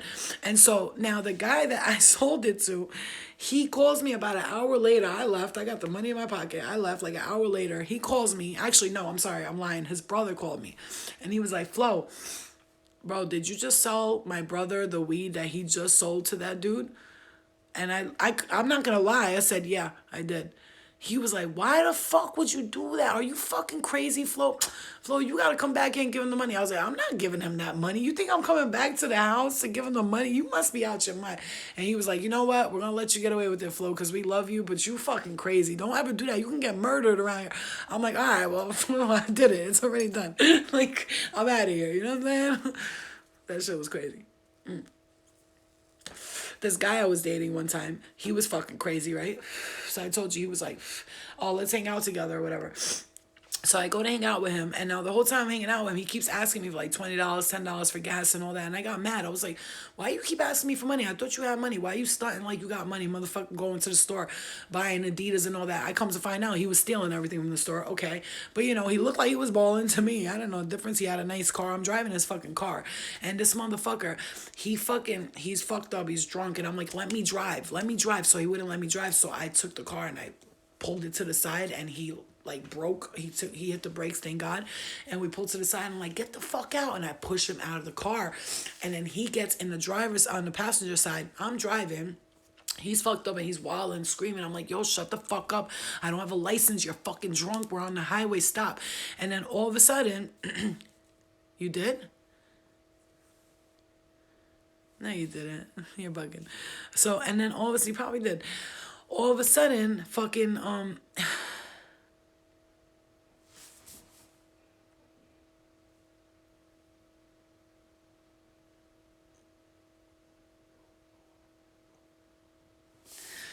right. Whew, okay. All of a sudden, he pushes me. He like snuffs me. Oh God, I'm getting a bad feeling right now.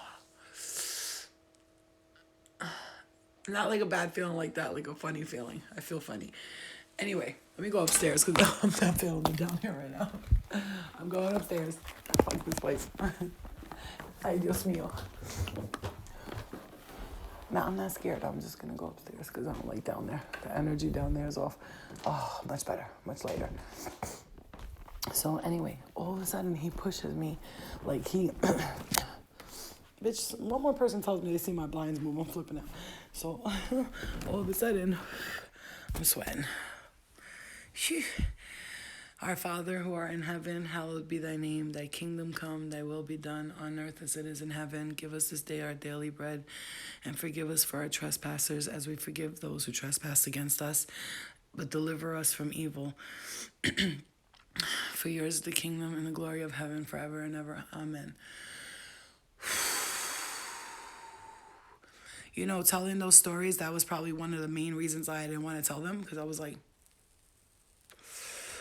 just like, I don't want them to get upset, but I'm just letting people know, don't, like, if it happens to you, you're not crazy, you know what I'm saying?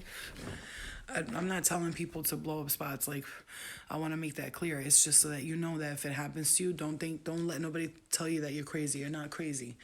Shit happens all the time, you know what I'm saying? You saying it in Spanish? That's good. So so he pushes me, the kid, right, whatever, and then I got mad and I took pizza and I he got out of the car to go to the store and I took the pizza, his brand new white car. I start putting the pizza grease all over his car. I was like, motherfucker, put your hands on me, motherfucker, in the middle of Harlem, wilding out. Oh my God. Anyway, so. So I just want to make that clear, like, because I don't want Spirit to get mad that I told that story, because I've been holding that story in for so long, because I'm like, no, don't tell nobody. But then I'm like, you know what? I got to tell people so they understand what I've been through, so you understand how real this shit is for me. When I talk about all this and when I do all this, it's not a game. This is sacred shit to me, so that's why I don't disrespect Spirit ever. When I do things, I always respect. I show respect to Spirit. Whatever energies are around, I show respect to them. But also today, I'm like, I'm not ever going to let nobody do that to me, especially because I'm living my life right today. Like, my energy's cleared right now. You understand? So I have no reason to fear anything because I have a lot of angels around me right now. That's the Miss Z. This is the first time I told the whole story in detail. I've told like little clips of it, but this is all the way.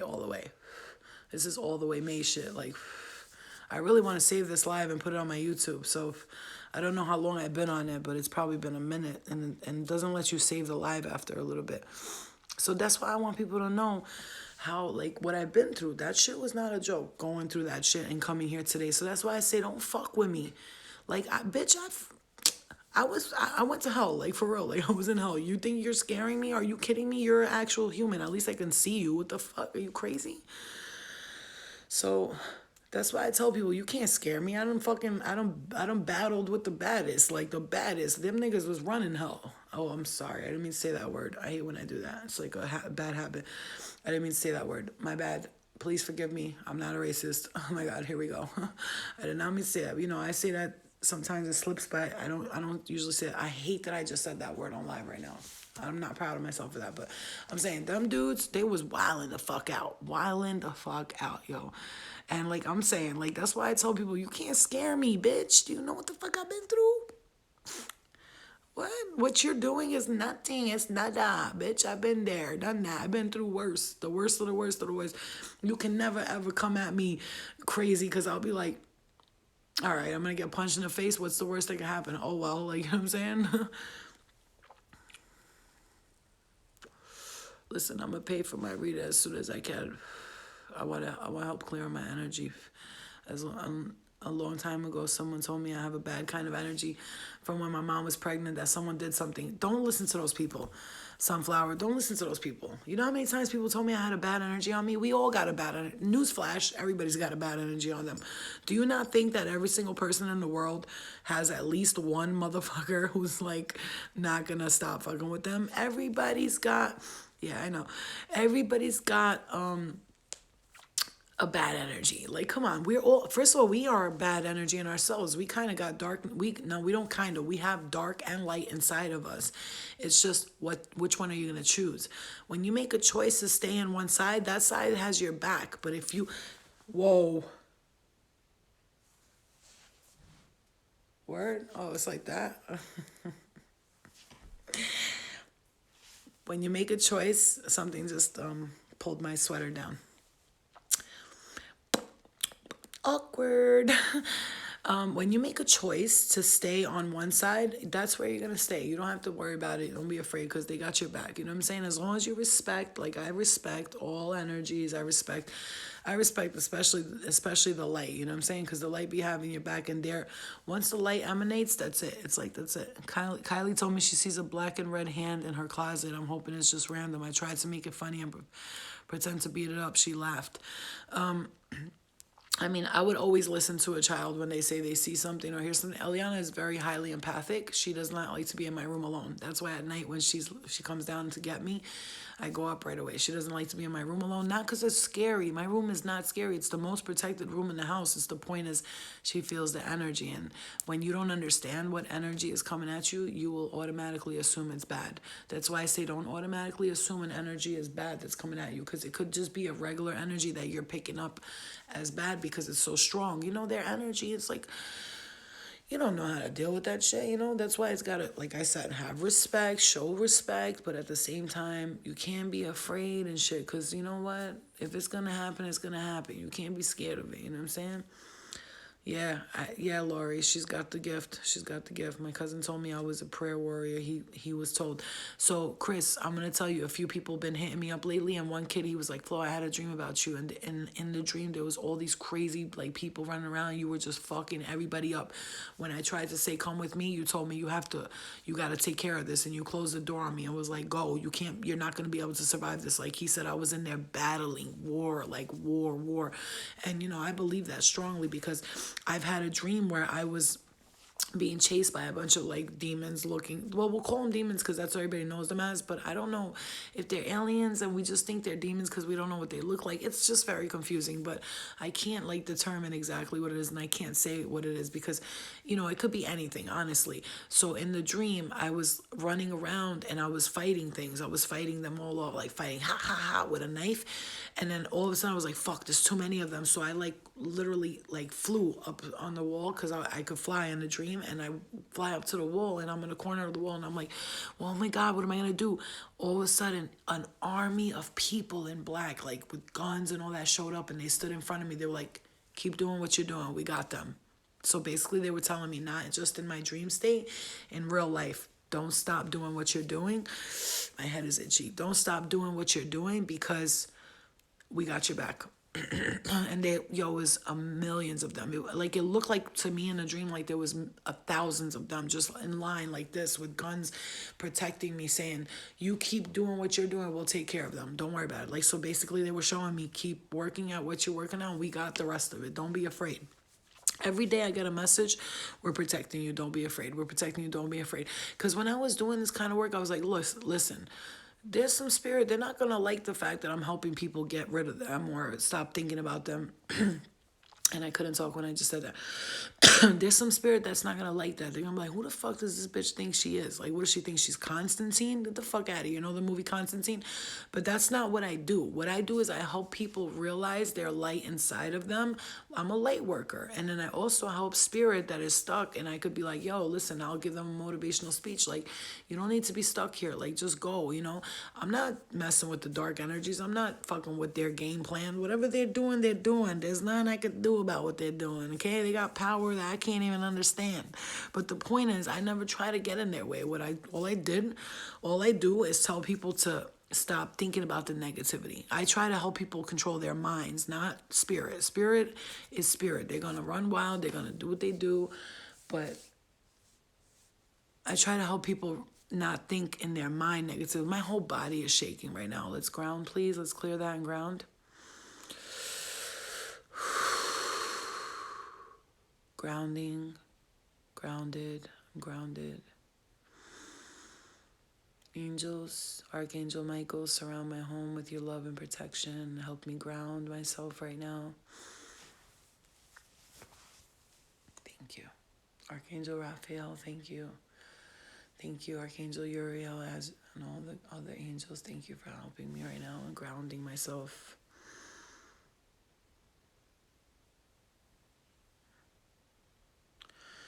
Okay. You see what I'm saying? Those simple techniques could help you. That's what I'm trying to say. So I found the Lord when the dark energy dissipated.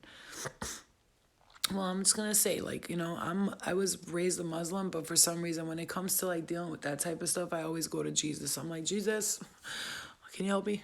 I'm not feeling right now. You know what I'm saying? You know, so you have to tell the spirits to leave and that they are not welcome. No, I know, but there's not random spirit around me only. There's also spirit that's my family and stuff like that. Don't worry. I have a lot of spirit protecting me, so I'm not worried about it. But I let the dark spirits know. I'm like, listen, please, like, this is not the place. Like, I already been there, done that. Like, you got to go somewhere, you know? And I asked them to please leave, you know? And that's it. It's just, please leave me alone. Like, I'm not going to fuck with you. Just don't fuck with me. Everybody respect each other. Like, I'm a loyal, respectful person. So, you know, in the demon world, as you want to call it, and the light worker world, in the light and in the dark, they deal with life like that. It's respect and honor. You don't disrespect, you don't dishonor, and you don't do shit to fuck with their shit. Like, you can't walk up to a in a mobster's house and be like, stop selling shit, I'ma fuck you up. Them motherfuckers will all kill you. Just like I can't walk into the demon world and be like, stop being demons. You know what I'm saying? They're gonna be like, who the fuck is this bitch? You know what I'm saying? And so, like, it's like you just gotta respect their hustle. Everybody's doing their own thing. The only thing is I stay in the light. I surround myself in light, and that's it. Am I a medium? I will tell you that a lot of times when I do readings and stuff like that, I will be like, I'll know, like, I'll say things, and I'll be like, is your grandmother passed? Like, I don't know if you guys saw that shit with Brandy, but, like, I heard grandmother right away, and I told her, and she was like, yeah, my grandmother just passed away. So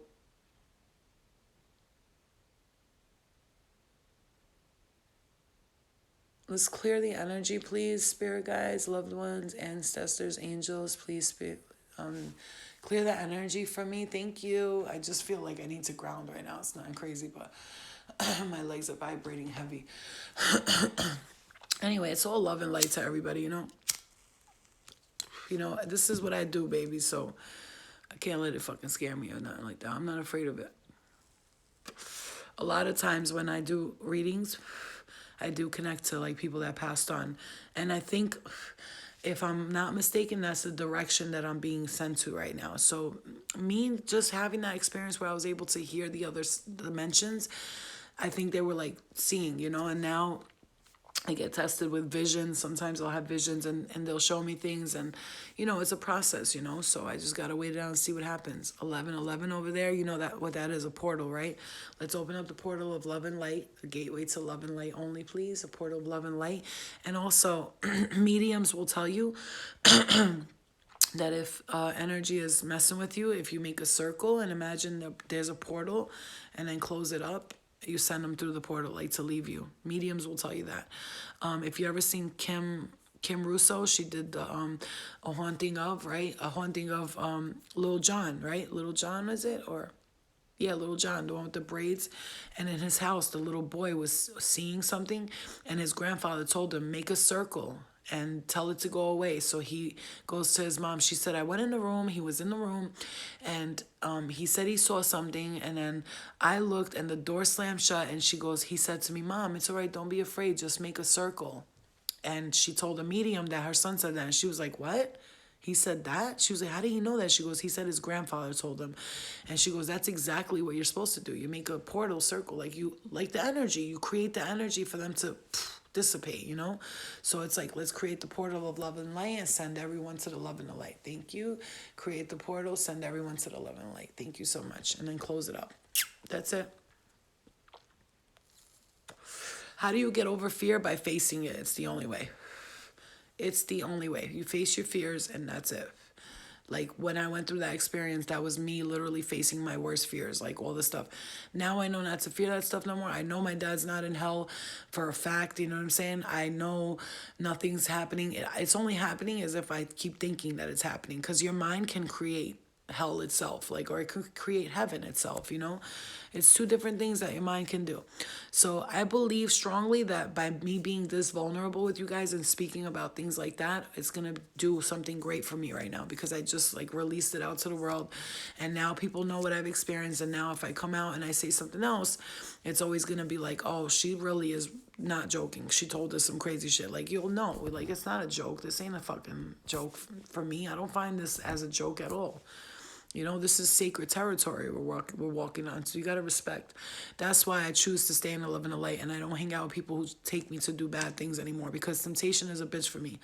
I don't want to get tempted by nothing. I drive past certain places at times and know something in that place is not right. It is good to have the ability to see it, people, too. Yeah, it is. What does it mean when you get a head to toe chill and very loud ringing in your ears? Oh, that's definitely spirit, 100% spirit. It could be, though. So ringing in your ears could be it's a message. Angels will sometimes use a tone to get to you, doo, you know what I'm saying? If you're thinking about something or whatever, they could use a tone. Oh my God, I'm vibrating so heavy. Hold on, you guys, hold on. Let me ground real quick.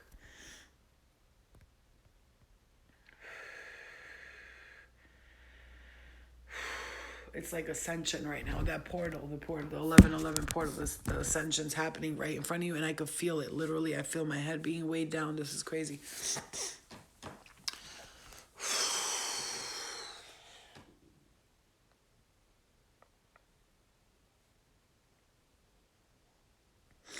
So what I'm doing right now is I'm imagining angels surrounding me and my home right now, and their big wings, and they're protecting me and the whole house and the family and everybody, and they're just protecting me right now.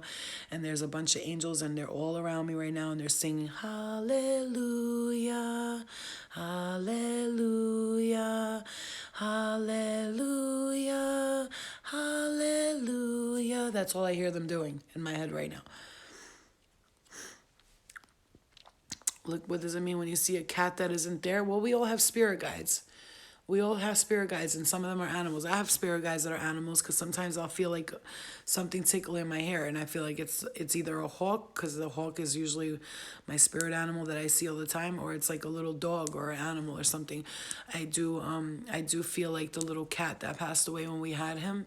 I love that little cat, and then he passed away of a heart problem. I feel like he's around me, because my cat will come in my room and be like, and just leave, I'm out of here. He'll be moving, something's touching him. My cat be bugging when he's in my room, bugging. Don't be scared. You got to get over the fear. How you do is you sit down and you face your fear by meditating on it.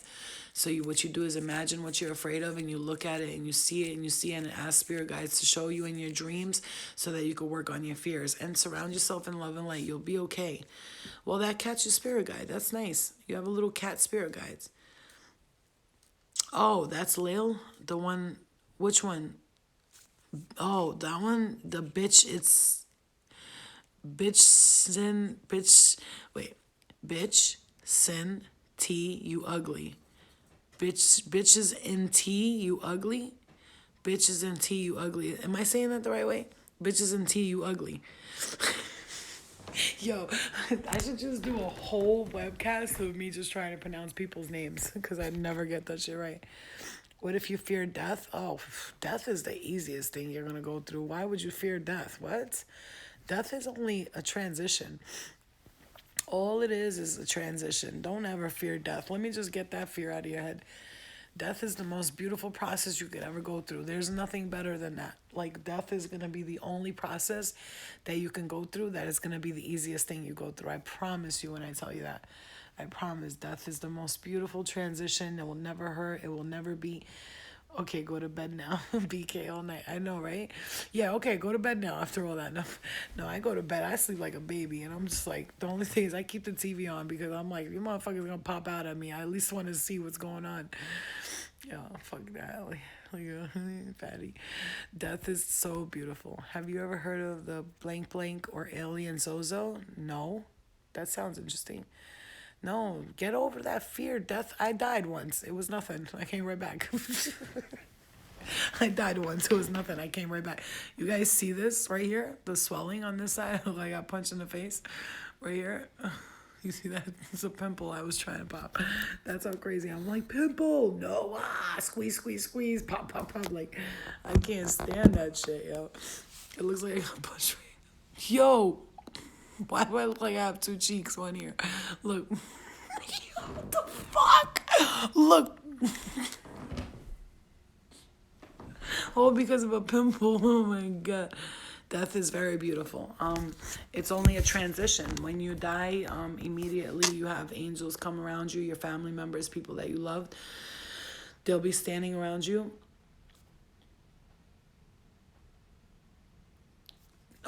They'll stand around. Death is beautiful. It's beautiful because you don't have to be afraid. Yeah, for real. Shareth, my love, I love you.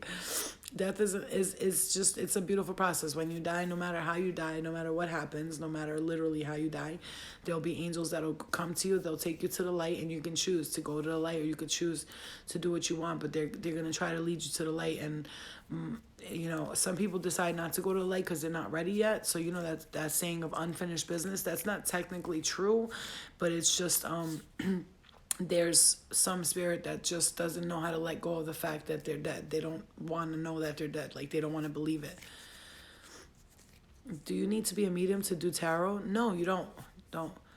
Death hurts family. Yeah, it hurts family because we don't understand that their energy is still lingering with us and we're fine. Like, so mediums, when you hear, I watch a lot of medium stuff because I'm like really into that. And when you hear them say it, they always say like your family wants when we think about them so much and we're like, oh God, why did they die? Yeah, it's sad. It's sad when someone dies, but just understand that they just transitioned.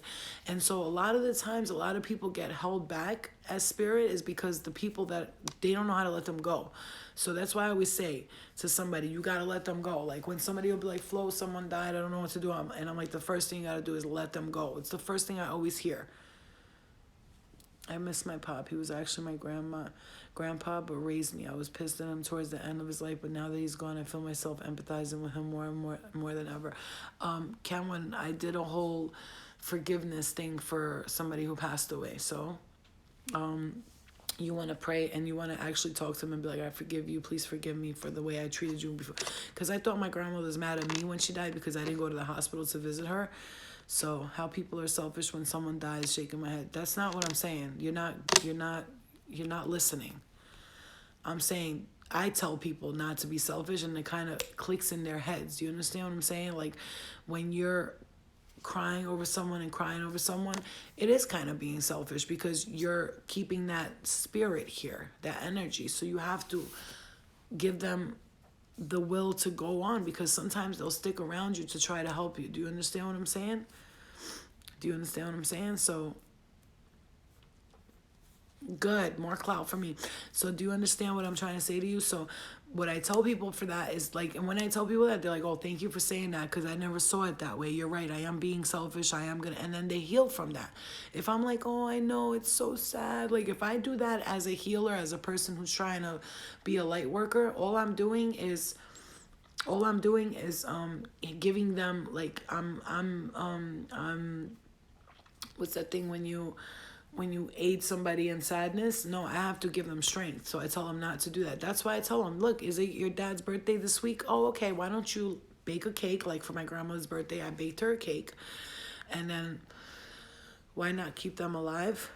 What do you mean alive? Why not keep them alive? What do you mean, lady? This has always helped for me. This has always helped for me. I said, on my grandmother's birthday, I baked her a cake and I threw her a whole party in my room. And I played her favorite TV show on the TV. I made some coffee, some cake, and I had everybody, like, we sang happy birthday. My mom, I told everybody, oh, let's say happy birthday. And they were all like, happy birthday, Nana, happy birthday. And so those are the ways to honor your family members. And then it also helps you not be so sad. You know what I'm saying? Yeah, I'm getting high levels of ascension while I'm on this live with you guys. My head keeps going into pinching and all this stuff's happening to me right now while I'm on live with you guys, because you know what's the funny thing is I keep being told to be vulnerable, be vulnerable, talk about things, and I'm like, yeah, but there's certain things I don't want to talk about. I don't want people to judge me. But then at the end of the day, I'm like, you know what? My story could help someone. So if my story could help someone, I'm just going to let people know this is what I went through and this is what can happen to you and this is how you can change, okay? Let people judge me. It's okay, because at the end of the day, they're going to judge you anyway. They're going to judge you anyway. Is it bad to keep... I always say we pick flowers, we pick the most beautiful flowers because they are ready to be picked. That's right. That's true. Is it bad to keep a lock of hair from someone who died? I don't know. I'm not a big like fan of like things like that. Like you know, like I feel like I don't know. I don't know. Is it bad? I don't think so. If you're keeping it in a sense of like love and remembrance, no. But I would just, I don't know. Good. I'm glad. Thank you. I'm on. Flo, do you do palm readings? No, I don't do palm readings. However, I kind of am starting to get like the hang of Turkish coffee cup readings. I'm not really a fan of doing them too much, but I know a few people that are really good at that. My mom suddenly passed in April, completely sudden and heartbreaking. Angel Osinger, did she die of a heart attack? Angel? Because I just started getting very strong pressure in my heart. My heart's like hurting. I'm telling myself to clear that inside of my head. There's like a sharp pain right in my chest right here. Yeah, Turkish coffee cups are interesting. There's this one lady, her name is Cognitive Universe. She does them on Instagram. And I mean on YouTube. It's really good. I like her. You're so cold. Just if you're cold and it's like becoming too much, just ask them to back up a little bit. You know, it could be somebody just being next to you right now, just listening to the story with you, just chilling. You know what I'm saying? Yes, she did, Angel. You see what I'm saying, you guys? I literally, before you said that, my heart started hurting like a lot, my chest. And then you said my mom suddenly died, and I read that comment right after. I'm so sorry. She loves you. Don't. She's right there with you anyway, so you just need to talk to her like she's right there. I know. I think that's a he, Angel. Because I feel it. I told you guys, I feel shit. I sense it and I feel it. It's a feeling I get, you know? And as soon as I get the feeling, I'll say, like, somebody feeling like this or somebody feeling like that. It was completely sudden. We had no idea something was wrong. My brother found her in her home on her couch with her dog laying on her chest. Oh, the dog, he knew. Oh, my gosh. I'm so sorry. That's very sad for your brother to find her like that. I'm really condolences to you. However, sudden and quick means no pain. None. And I'm getting a heaviness on my arms and my hands and on my body. So it was quick. And I feel like you're feeling that way right now, and you need to like try not to see it in a negative way right now. You know what I'm saying? Try not to. Just try. I know it's hard, but try. I'm getting hard ringing in my ears right now.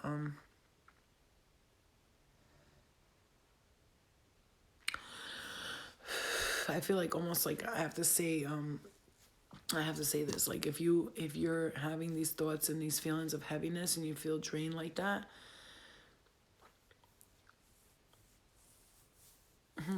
Oh, Lucy, yay, hi. If you're feeling drained and heavy like that, your nana went in her sleep. That's the best way to go. Or I don't know if you've been feeling like that lately, like very heavy and drained. Like I feel like something like it's almost like you're thinking about her because something is coming up. I don't know if something's coming up for you. If you have some kind of like event, major event, something coming up, right? So whatever is happening right now, you're feeling the heaviness because she's around you a lot. So just know that it's her showing you I'm around. So just, it's not, don't see it as a heavy energy is what I'm saying, because I'm really getting the sense of like, I'm around you a lot. So just try to like, understand that that's all it is. I'm just here next to you. Like, you don't have to be scared or worried because I'm right here. And so, like, to talk to her like she's right there too as well. Please do that. Like, talk to her like she's literally standing there. Very drained. Okay, Angel. That's what I'm getting, like a heaviness. Like, I feel like something's holding me down. My grandma got extremely sick and it was for 3 years. It was horrible to watch. All the holidays were very big for her. Okay, so that's why you're like getting feelings like this now. You're feeling heavy because she's around you a lot right now. Okay. And she's around you a lot right now. So she's your energy field is not used to spirit like that around, but she's like, it's not in a bad way. It's just heavy. Like, I know something's around me and I can feel it. You know what I'm saying? It's not a bad feeling. It's just, I know it's like, you can't determine when you feel this heaviness, you don't know what it is. So to you, you're tired, you're drained, but you need to say, like, you can even say peacefully and respectfully to whatever energies around you, your spirit, your mom, whatever.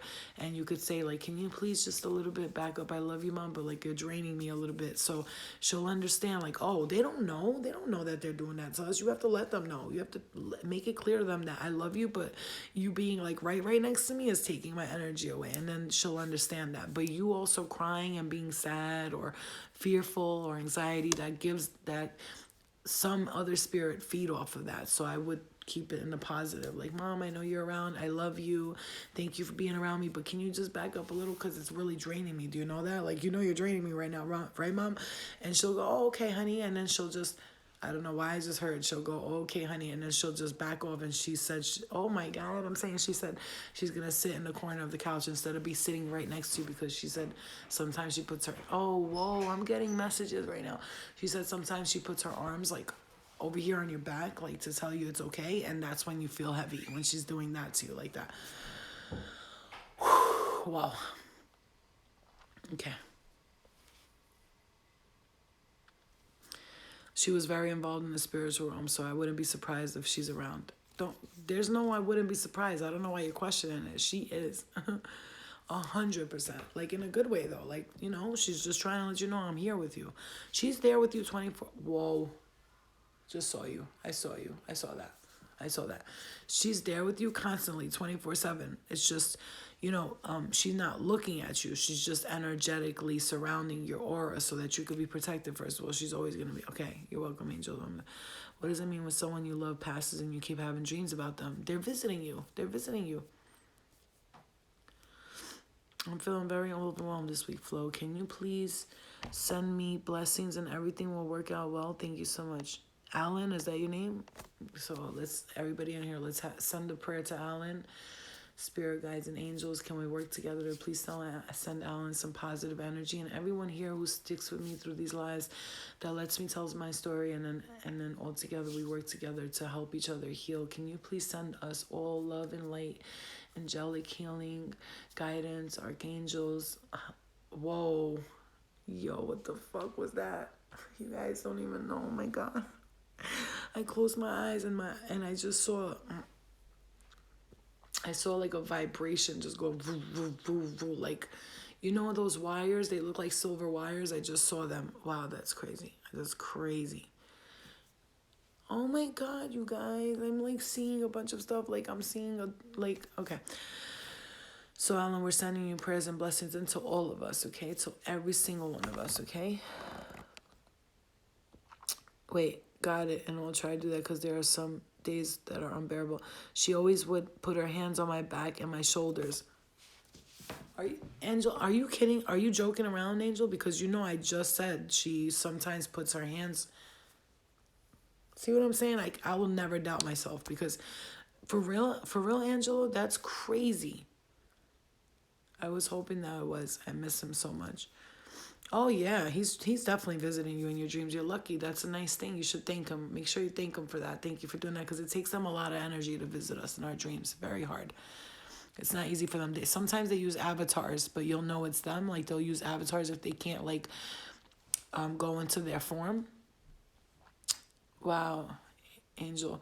We used to chat a lot on Twitter. Oh yeah, Angel. Is that Angel Singer? Angelo Singer? Man, I'm stupid. I didn't even know it was you, motherfucker. Oh my God, that's crazy. Thank you for everyone for the love. Alan, yes, and you will receive that angelic healing. Make sure you trust it now, okay? You're welcome, guys. We're all safe in here. We're all being watched and we're all being looked over and everybody's being protected right now. I don't want you to be fearful of anything because guess what? If anything was supposed to happen to us, it would already happen to us, you know? So you got to have faith. You have to have faith. You have to believe. You have to know that you're going to be okay. Because when you stop having faith and you think you're not okay, you're not doing nothing but calling negative energies into you. So please think positive. That's it. What does it mean when a family member died years ago and you only dreamed? Wow, Angelo, I didn't even know it was you. But I love you. I know we've been rocking since A1 day one, bro. You crazy? What does it mean when a family member died years ago and you only dream of him once around the months he's died? He's visiting you. They're visiting you. If the dream is coming, okay, if someone who passed away comes to you at a time when things are going very bad for you in your life, they're trying to send you a message. Like they'll show you something and be like, it's okay, it's gonna be okay, or they're trying to guide you through it. But if they visit you during events like right now, Angelo's mom is around him and or like the energy's stronger, or they come during their birthday, they're trying to visit you like, hi, it's me, remember me? I just came by to say hi. I'm sure you're not the only one they're going to visit. They probably visit the people that were most important to them in their life. So you were an important part of good. I'm glad you feel better, Angelo. Now you understand, right? You understand that when you're feeling that heaviness, she's just got her hands on you. You just say, I love you, Mom. That's it. And then just in your head, ask her to just take her energy a little further because it's draining you. This is kind of good energy. I love to see when I log on. Yeah, this is really good energy. And everybody in here is vibing. And that's why anybody who asks me stupid questions, you see, I just block them right away. Ain't no need to answer nobody. My uncle passed very unexpectedly years back, and I had so much anxiety after that. But when I have dreams, but they are uncomfortable and weird dreams or high anger. Okay. What kind? So, did your uncle drink when he was alive, Susie? Because I'm hearing drinking addictions type of thing. Not the greatest behavior. I'm hearing like, yeah, not the greatest behavior. Did he drink? Was he a drinker or anything like that? I know, right? I want to save the life, but I think it posts. It just does. I'm not gonna be able to post it on YouTube, and I would have liked to, but it's okay. It'll be here. Did he drink at all, Susie? Because that's what I'm feeling like. He was not living like a great, yes, addiction. Okay.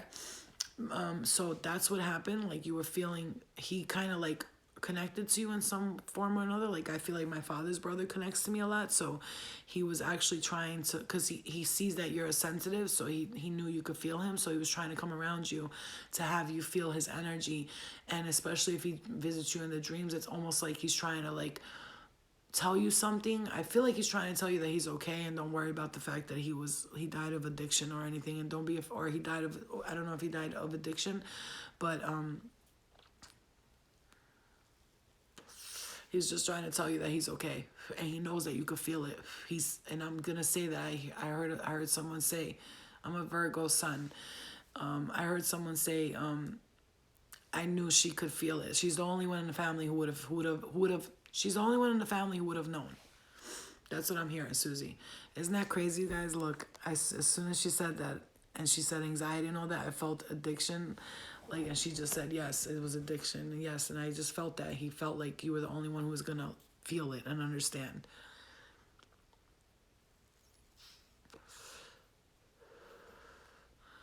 I have dreams that made me and my mom scream at each other loudly and say hurtful things, and I wake up from it because it's so loud. It really makes me depressed. I have dreams like that too. Nash, you could be seeing a past life. So it's just shadow work. So forgiveness is going to be key for you for that, because I had that with my mom, and I feel like in a past life I was either her or she was either me, and we had a very bad relationship, and in this lifetime we had one, but we fixing it in this lifetime. So what it's telling you is to fix that in this lifetime with your mom, to forgive her, and if there's any unresolved issues that you have, to resolve them in this lifetime. So you're being shown to, it's like you're remembering something. You could be seeing an Akashic record of past life. So working on that will help you. But what if it's multiple events and it's never about me, always about people? Like before my cousin was killed, I felt something bad was going to happen to somebody, but I couldn't figure out who. It's, you knew because you, listen, some people have prophetic gifts. We can know things before they happen. So understand that that's just, you're not going to know who it is because you're not allowed to. You're not supposed to know who's going to die. You can't tell someone you're going to die tomorrow. You can't do that. So even if you know, like you have a feeling, you could tell them like, yo, I'm worried about you. But no matter what, if they're supposed to die, they're going to die. Remember that, okay? You can't stop it. Don't have survivor's guilt. Just, you know, take it what it is, and that's it. Everybody goes through that, okay? I must say, mashallah, Flo, keep up the good fight. Thank you, Emon Moon. Thank you, my love. I love you too. You're so sweet. I love shit like that. It's my favorite. Yes. Isn't that crazy? Look, guys, Susie. I said, did he die of addiction? Before she said anything, she said, yes, addiction suddenly. The dreams are him being back with my family, but us knowing he's dead, and it's weird. It's not weird. He's showing you that he's around you guys.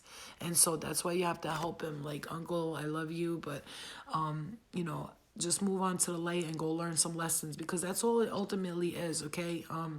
Just a broken contract with God that they need to learn lessons. And if he goes to the light and he goes to the afterlife school, because Earth is a school and there's schools in the afterlife. I know because I see spirit in schools all the time. So just ask him to go learn those lessons and it'll be okay. Just say, uncle, can you go back? Can you go to the light? You know, I know you want to be around us and hang around us, but we love you and we want you to go to the light. My ear is ringing. So yes, tell him that, okay? I love you too, Erko. Erko, my love, my darling. Zem, mashallah. Every apartment I moved to the first night, yes, Virgos. Virgos are helpers. They're the helper, literally the sign of the helper, okay? Every apartment I moved to, the first night I have a dream. One night I moved into a basement apartment. First night, my landlord's grandmother and brother visited me. I don't know how I knew, but I knew. That's amazing Showtime work. That's a gift. You're gifted. You better embrace the gifts, baby. Embrace that shit. My legs feel weak and tired and a little pain. That's an ascension. That's like a symptom of people who can sense spirit around them. So you just want to like back it away. Like, back up, please. Thank you. Good. I'm glad. You needed my words today. I'm glad. You're welcome, Susie. So just say that. Do that, Susie. That's what you want to do. When you see that, I want you to just say, Uncle, I love you. I know you're here with us. I appreciate you being here with us, but you need to, I want you to go to the light and go learn lessons. Please don't hang around and think anybody hates you. We all love you. We don't care how you died. We forgive you. I forgive you. I love you. You know, he probably just wants to hear somebody say, I forgive you. And you should let your family know that Uncle came to visit and he's letting me know that he's around you guys and he loves you. Let them know. That's a message from you to them. Like, you're basically the medium right now. So use that advantage to tell your family that. Okay, you're welcome, Miss Z. But, you know, now you know what it is. So now you can go to sleep tonight in a different mode.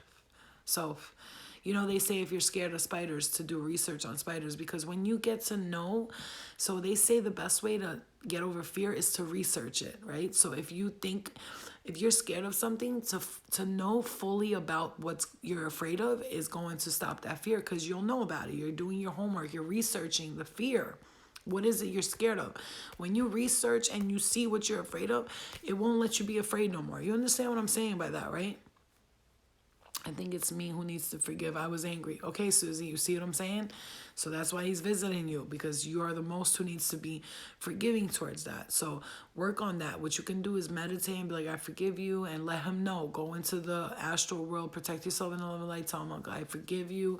I'm not mad at you. And now you need to forgive. Forgive, man. We all make mistakes, man. Mistakes happen. Nobody knows what they're doing when they're in it. Believe me, guys. Nobody knows. So you got to forgive people. No, wedding dreams do not symbolize death. When you wear a wedding dress, especially the color white is the color of purity. So anything purity, right? It could be a new beginning. It could be walking through a gateway. It could be, you think about a wedding. It's a commitment. It's you're honoring someone. You're promising. Oh, sharp, strong crown activation, you guys. Thank you for helping me activate my crown chakra tonight. I appreciate it. You guys are the best.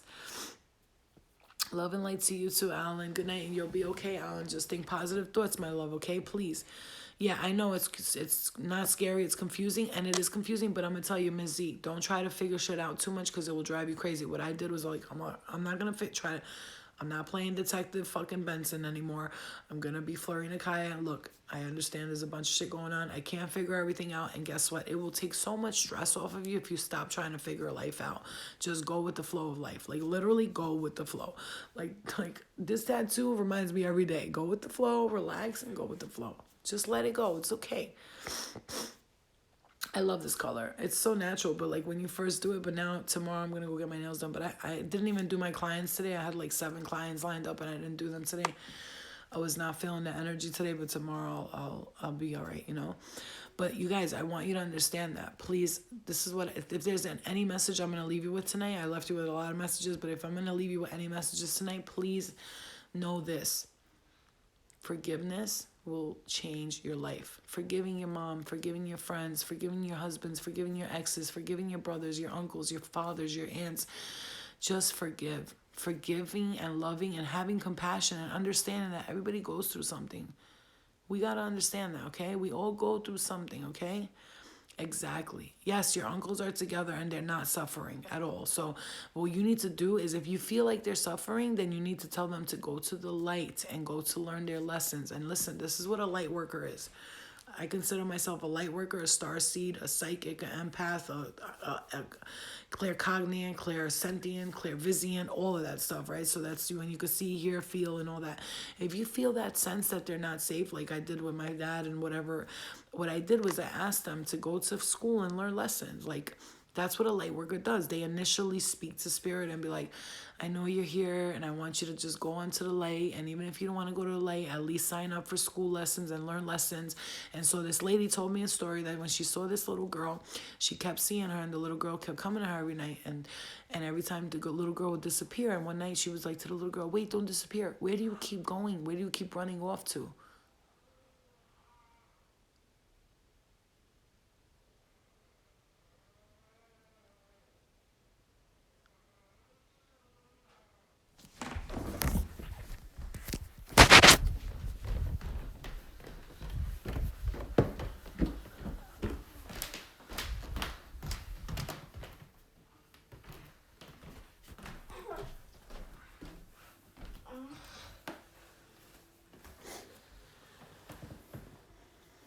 Ellie, turn to your side, Mom.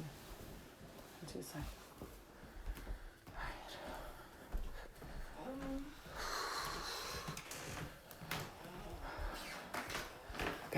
Guys, I'm gonna go, okay? Because I'm gonna go. All right, I love you guys. I'm gonna go. Good night. I love you guys. Yeah, everything's fine. Everything's fine. I just don't like